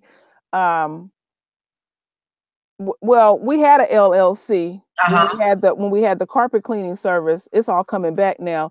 What I would do is save all receipts for our grocery shopping, Mhm. going out to eat, buying my kids clothes, Right. especially gas, Mhm. and everything was through the company, So when I would have my taxes done, there was all my receipts because that's what my tax lady told me. She said, I can write off the food that you eat. You got an LLC now. This is Right. all up under the umbrella of the company. Mhm. Mm-hmm. That's right. Mm-hmm. So, that's all you will need to do. And like I said, and you got to get what's called DUNS, which is the Dun and Bradstreet number. See, that's something I never heard of, a DUNS. It's real Could easy. you explain that again, please? Yeah, hold on. Let me show you the website because I have a number. I have a registered number with them. Let me see. Let's see if I can pull it up. Oh yeah, you're right about that, Kathy. Have your own business account set up too as well, separate from your personal. All right, let me share my screen. Are you okay? Mm. Yeah, I'm good. Okay. All right. Let me share my screen, y'all. Where's Miss Roletta? What's her name? Your cat? She must be somewhere balled up sleep. Oh, Loretta. Mm-hmm. Yeah, no, she actually tried to get in here and I ignored her. So she's probably mad at me somewhere.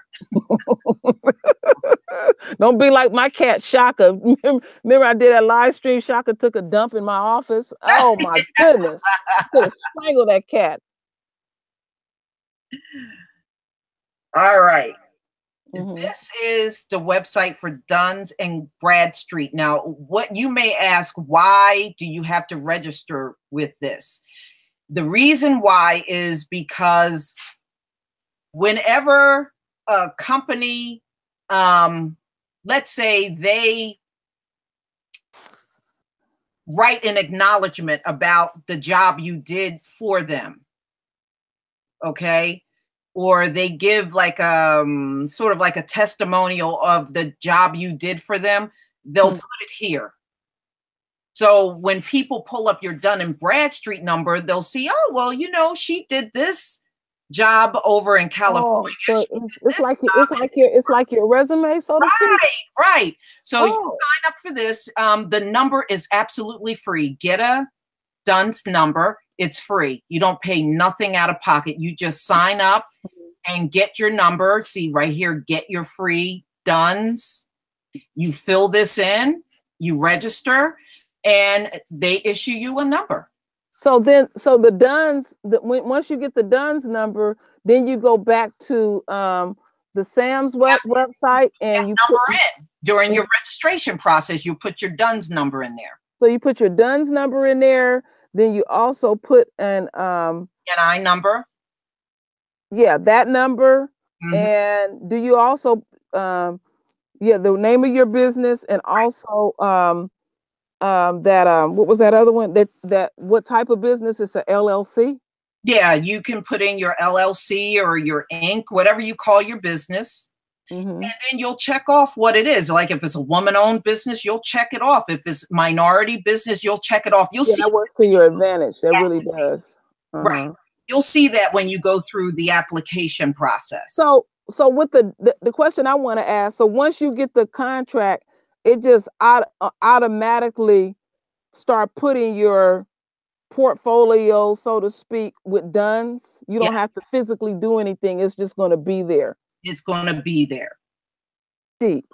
Mm-hmm. Boy, thank you for this. Mm-hmm. Learn something every day. Yeah. And the thing is, these are the things you want because see, your federal government, when they issue you the contract, they're going to put all of that under your Duns number. Okay. I never heard of that. Wow. Mm-hmm. A Duns number. Yeah. Well, that's something else to also study so we can be I mean, you're giving us a great lesson, but the thing that I would suggest is also study it so you can be versed and you are familiar with the website, you're comfortable around it and everything. And I'll just let y'all know, because I'm learning this, but I know a lot of things about construction. Email me, and because there's a certain language that you can use. And then what I'll do with you, Lisa, because I'm gonna have to talk to you behind the scenes. I'm going to hook you up with people that don't shuck and jive. I'm not gonna send you we gotta get past that and be honest. We got some of our folks out here to be playing. We don't have time to be playing. You got that right. No, the people I'm sending you to, they are still active. Yeah. Active. The DUNS number is nationwide. It's good even in the West Virgin Islands. It's good in Puerto Rico as well, because that's all part of the U.S. So yes, the number is nationwide. It's going to be almost equivalent to your Social Security number, where people report, your credit, and, if you paid off your credit card, that's equivalent to, that's what your Dun and Bradstreet number is. Wow, these folks, I didn't realize it was that sheer amount of work. See, these are the things that they hide from us. The thing is, once you accumulate a lot of work and it gets reported to your DUNS number, you'll be able to get like business loans real easy, or grants. You'll be able to get a lot of stuff real easy once you establish. What I like about it, you don't have to because what they used to do is, because this is new to me, what they used to do is they would get minority companies, and they would require the minority company to at least have a trailer on the job. Even though they're not doing it, they have subbed it out and put their little banner up there on that particular site and stuff. And Puerto Rico, you know what they require, Queen, for Puerto Rico? They just want you to have a subcontractor that has equipment on the island. Okay. That's all they're requiring. Wow. Wow. And I make it easy for their tails. I found 2 subcontractors that have equipment on the island of Puerto Rico. So that's all they're requiring, people that already got equipment on the island that can do the work. Yeah, and then you know what? Another thing, you do have to check behind those people too as well, and see what you want them to submit the resume to you so you can go over it too. Right. Now I got 2 that have pretty extensive experience in repairing roads in Puerto Rico. So yeah, you definitely want to do your homework. Wow, amazing. So you want to do your homework, and you want to make sure whatever guidelines they have in place, that you meet them as closely as possible. Okay. So once you get in, you'll be able to do a search. Hold on. Let me pull up my SAM, and I'll show you how you can go in and do a search for work. Hold on. I'll show you. Let me share my screen again. I should have just. Oh, there's Loretta. Yeah, she made it in. Okay, there we go. Yeah, Loretta. Yeah, you're all that in a bag of chips. Now get out of here. My feelings hurt. Okay, so I guess Shayla couldn't make it in. I guess she was having problems. Yeah, I'm going to get with her, because maybe on my next live stream, I want her to come on, because she has so many good things to say. I know. I always watch her videos over on Black Junction. She be having some good ones, because what I like about Black Junction, there's some videos that we don't even put on YouTube and stuff. And I love that we can go over there, because you put that video up of them white men and those brothers that was naked. Oh, that picture was hilarious. They were so proud. I couldn't believe those white guys were so proud to be out of their clothes. It was like, no. What the sad part is, and I've heard this from many people, they know they're little as hell, and they got the nerve to still think they attract women. And I'm like, no, you don't. You look repulsive. Yeah, they did. I mean, they had no qualms about it. Okay, so Sam, you can search records, like you can search a business out. Here's what I was talking about. You'll put in like a firm name or any kind of search of what you're looking for. and you see where it says Dun and Bradstreet number only, Duns only. You can also research a company by just putting in their Duns number. Okay, you want to make sure they're doing the same thing you have done. And it'll tell you how many contracts they've won. And the thing is, even if you don't win the contract, you can look up who did win the contract. And then what you do is you send a proposal to them, because many of them are always looking to subcontract. Especially if they got big multi-million-dollar contract, they can't do all of that work on their own. So they're always looking for somebody to subcontract. Oh yeah, that's the name of the game in the world of construction. Because what they'll do is approach them with your offer, and you get a piece of that contract. That general, when the general gets the contract, they may sub out. Like when I worked at the ballpark in San Francisco, Pac-Bell Park, and the general, they subbed out. The one guy that I'm going to hook you up to, they subbed out the seating and the concession stands for him. Ooh, he had a lot of work just on that alone. Just putting in seats and concession stands. And then the sub had subbed out. They had to do a lot of the plumbing. So they had to tear up them streets and deal with that and stuff. And then they subbed out the electrical, and then something else they subbed out, they had to put in fire sprinklers too. So the subcontractor, they was trying to sub out all of it. They didn't want to have no responsibility. And that's what happens a lot. They don't want to do none of the work. They want to subcontract it. So even if you don't win the contract, what you do is you go to the person that did win and say, look, this is what I can do for you if you know, as a subcontractor. And that's how a lot of people, even if they don't win the contract, they still ultimately end up with work. Oh yeah. You know, yeah, what you're talking about. I know exactly.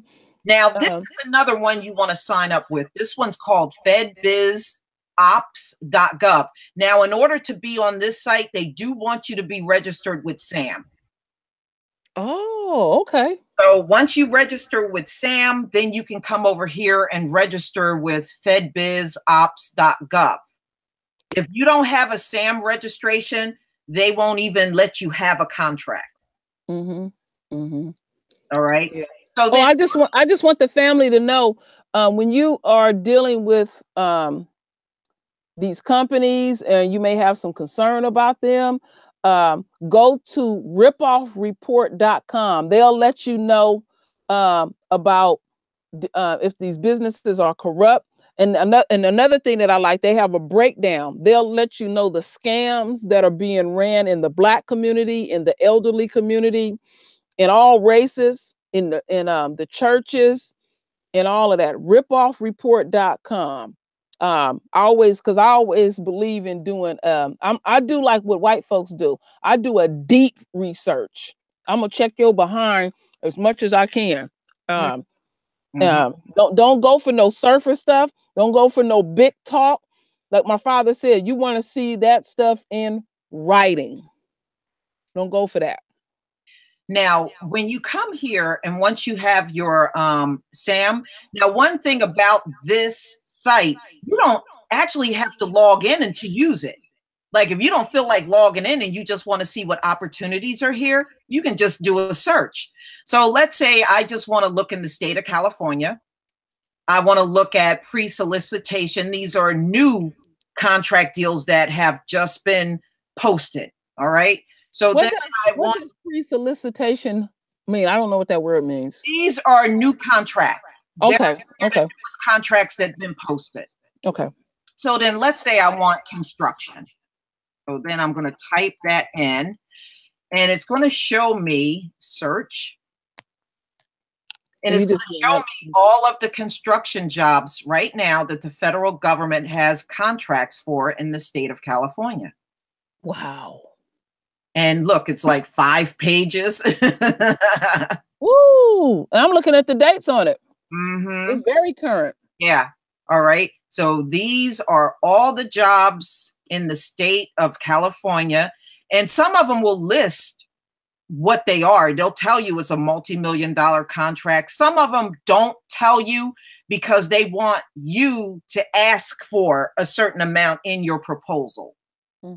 So, you know, it takes some research and everything, but you can still do it. So, you know, a lot of these. Another question I want to ask.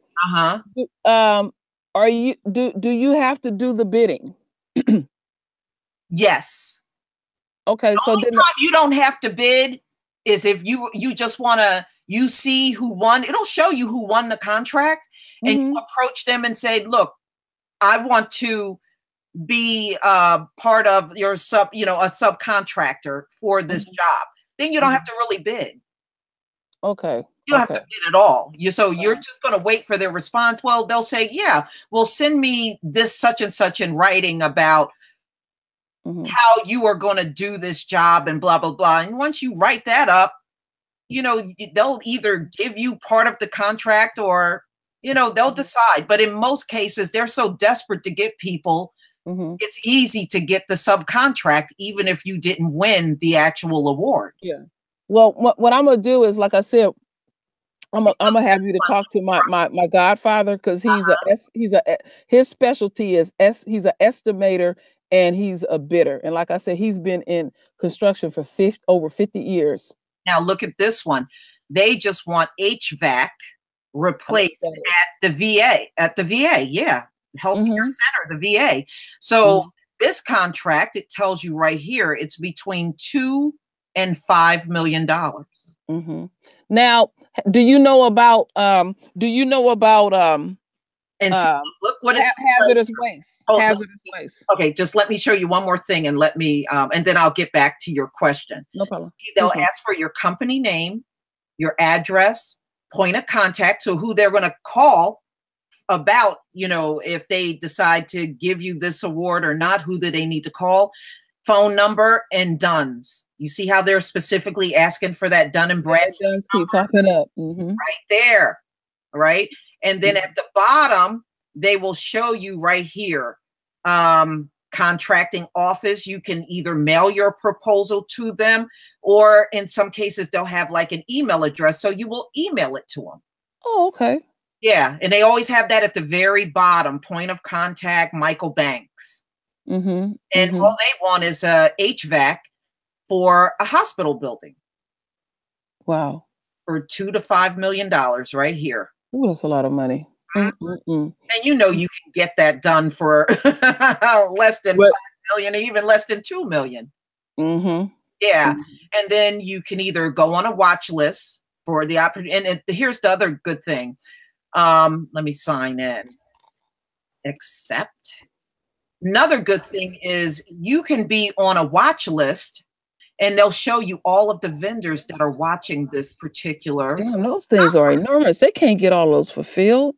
Right. Jeez. So then all you do is you just sit back and wait for who they reward it to, and then you approach them and say, "Look, you know, hey, I can clean up the waste afterwards, or I can, you know, I can come in there and paint the building, paint the entire building for this amount of money." And that's all you do.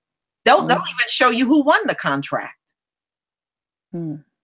Yeah, so you can see all of that stuff when you come out here. So yeah, you can just look at opportunities for California, and it's really good because if you want to select, you can select multiple territories, and you see how it shows you all of the U.S., Puerto Rico, the U.S. Virgin Islands. This is the whole country. So you can get a project in Alaska if you want one.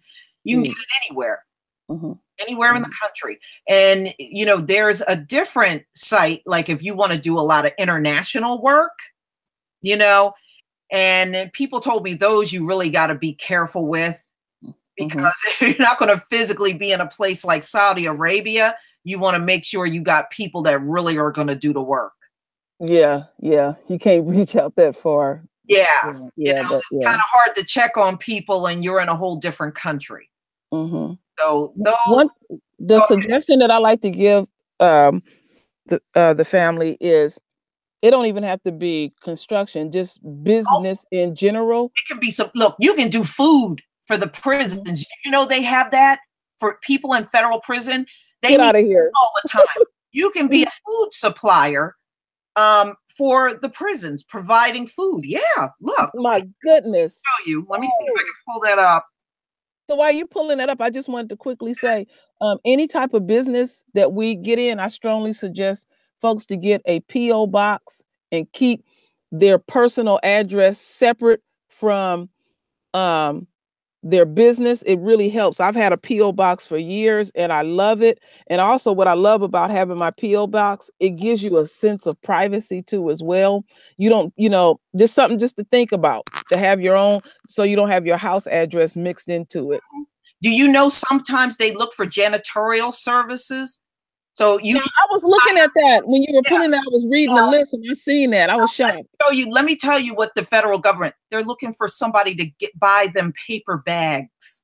Okay, this is what I'm trying to tell y'all. You have the ability to fulfill these contracts. They're just looking for somebody to buy paper bags. You know what, Lisa? I know people probably are astounded by that. I tell you, when we had the carpet cleaning service, you would run into different in the world of business, and we got a contract. Believe it or not, all we had to do was put paper. It was this one building in downtown Oakland. I think there was about 15 stories, and all we had to do was put toilet paper in, anything that was related to paper that was in the bathroom. Right. That was it. We didn't have to clean or anything. And we only had to do that 5 days a week. So we would start at the top and we would go there at midnight and just load it up and come all the way down. I said, just the paper. And look at this one, y'all. They just want janitorial services for this recreational building. Wow. Utilities and housekeeping services. And these contracts sometimes can be 5 years. They want you to hire because I was looking at some of them. They want you to hire housekeeping that will clean their building for the next 5 years. That's amazing. Yeah, you should really sit down and look at these. Here's another one, disposable trays and napkins. See, this is for the Bureau of Prisons. And then paper bags. Yes. That's the one I'm not getting. Paper bags. And I mean, the government will spend top dollar for this stuff. And the money they give you, you don't have to spend a fraction of it to fulfill these contracts. And see, I want to tell you. What do I see here? Milk what? The letters are tiny. Fortifier. Milk fortifier. Get out of here. And you look at this, steamer and kettle repair. So people that can repair equipment in the kitchen. Okay. Amazing. So like I said, these are things that any of us can do. And I saw one for 300 pairs of ski boots. Listen to me. The contract was for $200,000. For 300 pairs. Ooh, these folks be stealing. For the Army. The stuff that they think up is ridiculous. Yeah. I mean, I have seen some stuff out here. I almost fell off of my seat, but y'all should just come out here and look. I'm telling you, even if you don't have any real business experience, I even saw one, my son and I saw one, and they wanted 1 million gauze pads. Okay. That's all they wanted. One, and the contract was for like $450,000. 1 million gauze pads, y'all. Now, don't tell me you don't have the ability to buy gauze pads. Okay, come on now, you can do that, right? I would go straight online and order that and cut out the middleman. Right. You know, that's what I'm talking about. Don't tell me there is nothing on there that you can't do. I don't believe Get your wholesaler license. Get your wholesaler license. Right. Too. There is no way there's nothing on there you couldn't find. No way. Okay, no way, y'all. And keep in mind about hazmat too. Hazmat, hazardous waste. I'm certified in hazmat. I'm trained too as well. And also, they call it going green. because you know they want to be more what do you call it? And respectful towards Mother Nature going green. But after I know you didn't get a chance to see it. I did the video about the junk that's in outer space. Lisa, I was literally shocked. I mean, your subs can send you stuff, then you go, is this real? I didn't know that outer space had all that junk with them putting them satellites up there, and they said they'll crash into each other and break up and stuff. It's just amazing. I mean, I know we won't go up there, but they gonna need contractors out of space to clean up the debris. Queen, they had one at one of the prisons that's not far from where I live. And guess what they wanted? Bread delivery for the next year. Damn. And it was $1 million contract. It was a $1 million contract to take bread to the prison system. For a whole year. For a whole year. That's all they wanted you to do. You wouldn't even have to do that yourself. You can hire people, buy the bread and hire people to take it up there. Go to the bread store. Right. Go straight to the bakery. That's all they wanted. Yes, they do kosher food. They do milk. They do people. One I saw meat. They just wanted somebody to buy the beef for the. So with that alone, with the bread, you could go to, like, because you know those bread stores, the bakery is right there. All they wanted was somebody to be a buyer for beef for the prison system, the federal prison system, for like, I think the contract was like for 3 years. For 3 years, you be their beef buyer. Who comes up with this stuff? Yeah, y'all. That's why I'm saying get on there. And not only that, like I said before, during times of disasters, it's going to be a lot easier for you to get a contract. Yeah, chaos. Because they're going to be desperate to get bodies anywhere a disaster strikes in the U.S. And we know the hurricanes are going to come and mess shit up. And you know what? You would think they would be prepared by now. You would think that these people would be ready, and they run into the same damn problem over and over and over. And act like they don't know what to do. And I think it's done deliberately because, like you said, people feel sorry for people. They donating money. You know, people are sending in all type of donations, and they just got blatant and straight up just tell us, don't send no clothes, don't send this and that, send money. Over in where did they have that big tsunami at a few years ago? Indonesia. People had delivered clothes there. They had literally in this beach, it had to be close to a mile wide of just clothes, and people were picking through it, and their sheer greed. They just want the money, and I see how easy it is to steal in the midst of a disaster and chaos. And you know what? And there were also, speaking of the Black woman that got that $158 million contract to get freeze-dried food, they also had another contract for somebody to get nothing but canned vegetables to Puerto Rico. That's all they wanted, was somebody to ship, I think, like a few million cans of vegetables and fruits to Puerto Rico. And it was also a multi-million-dollar contract. Amazing. So that's what I'm saying. This is what you want to get on, y'all. You know?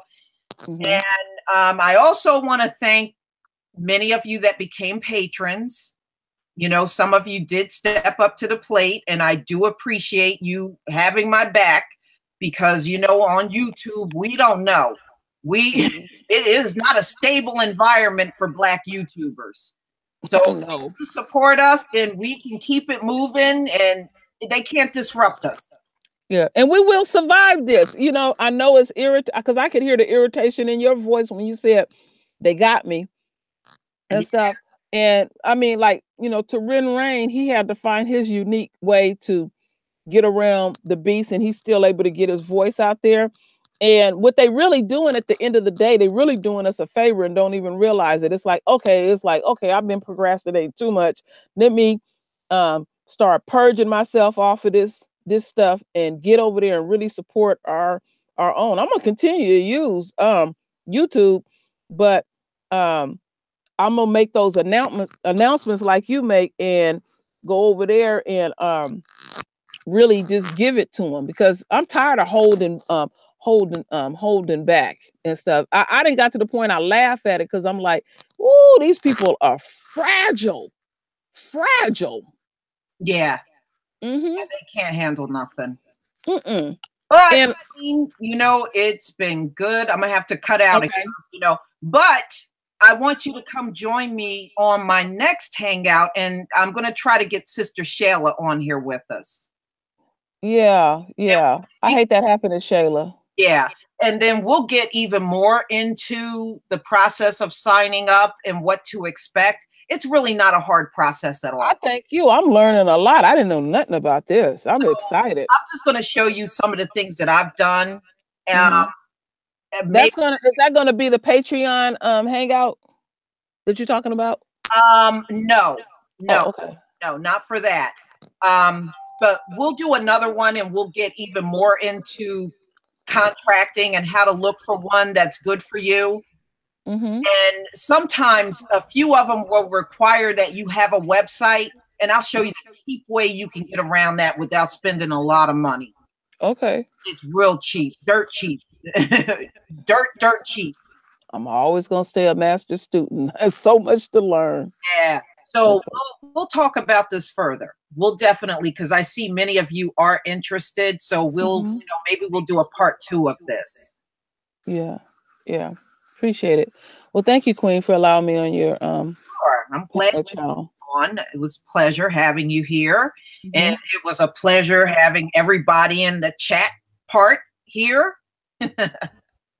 And again, like I said, thank you for those that came forward. I appreciate everything you do, and I will continue to come out here and do my best for you. And on that note, ladies and gentlemen, have a wonderful night. And I would say maybe sometime by midweek, we'll do another hangout over here on this channel, because I still can't do it on my other channel. I'm blocked for the next 3 months. All right. Shalom, family.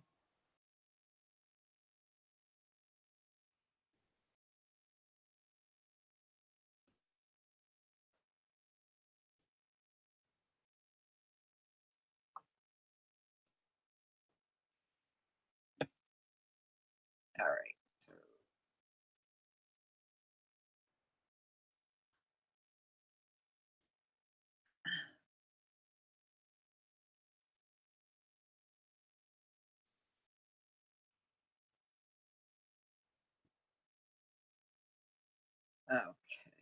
Okay.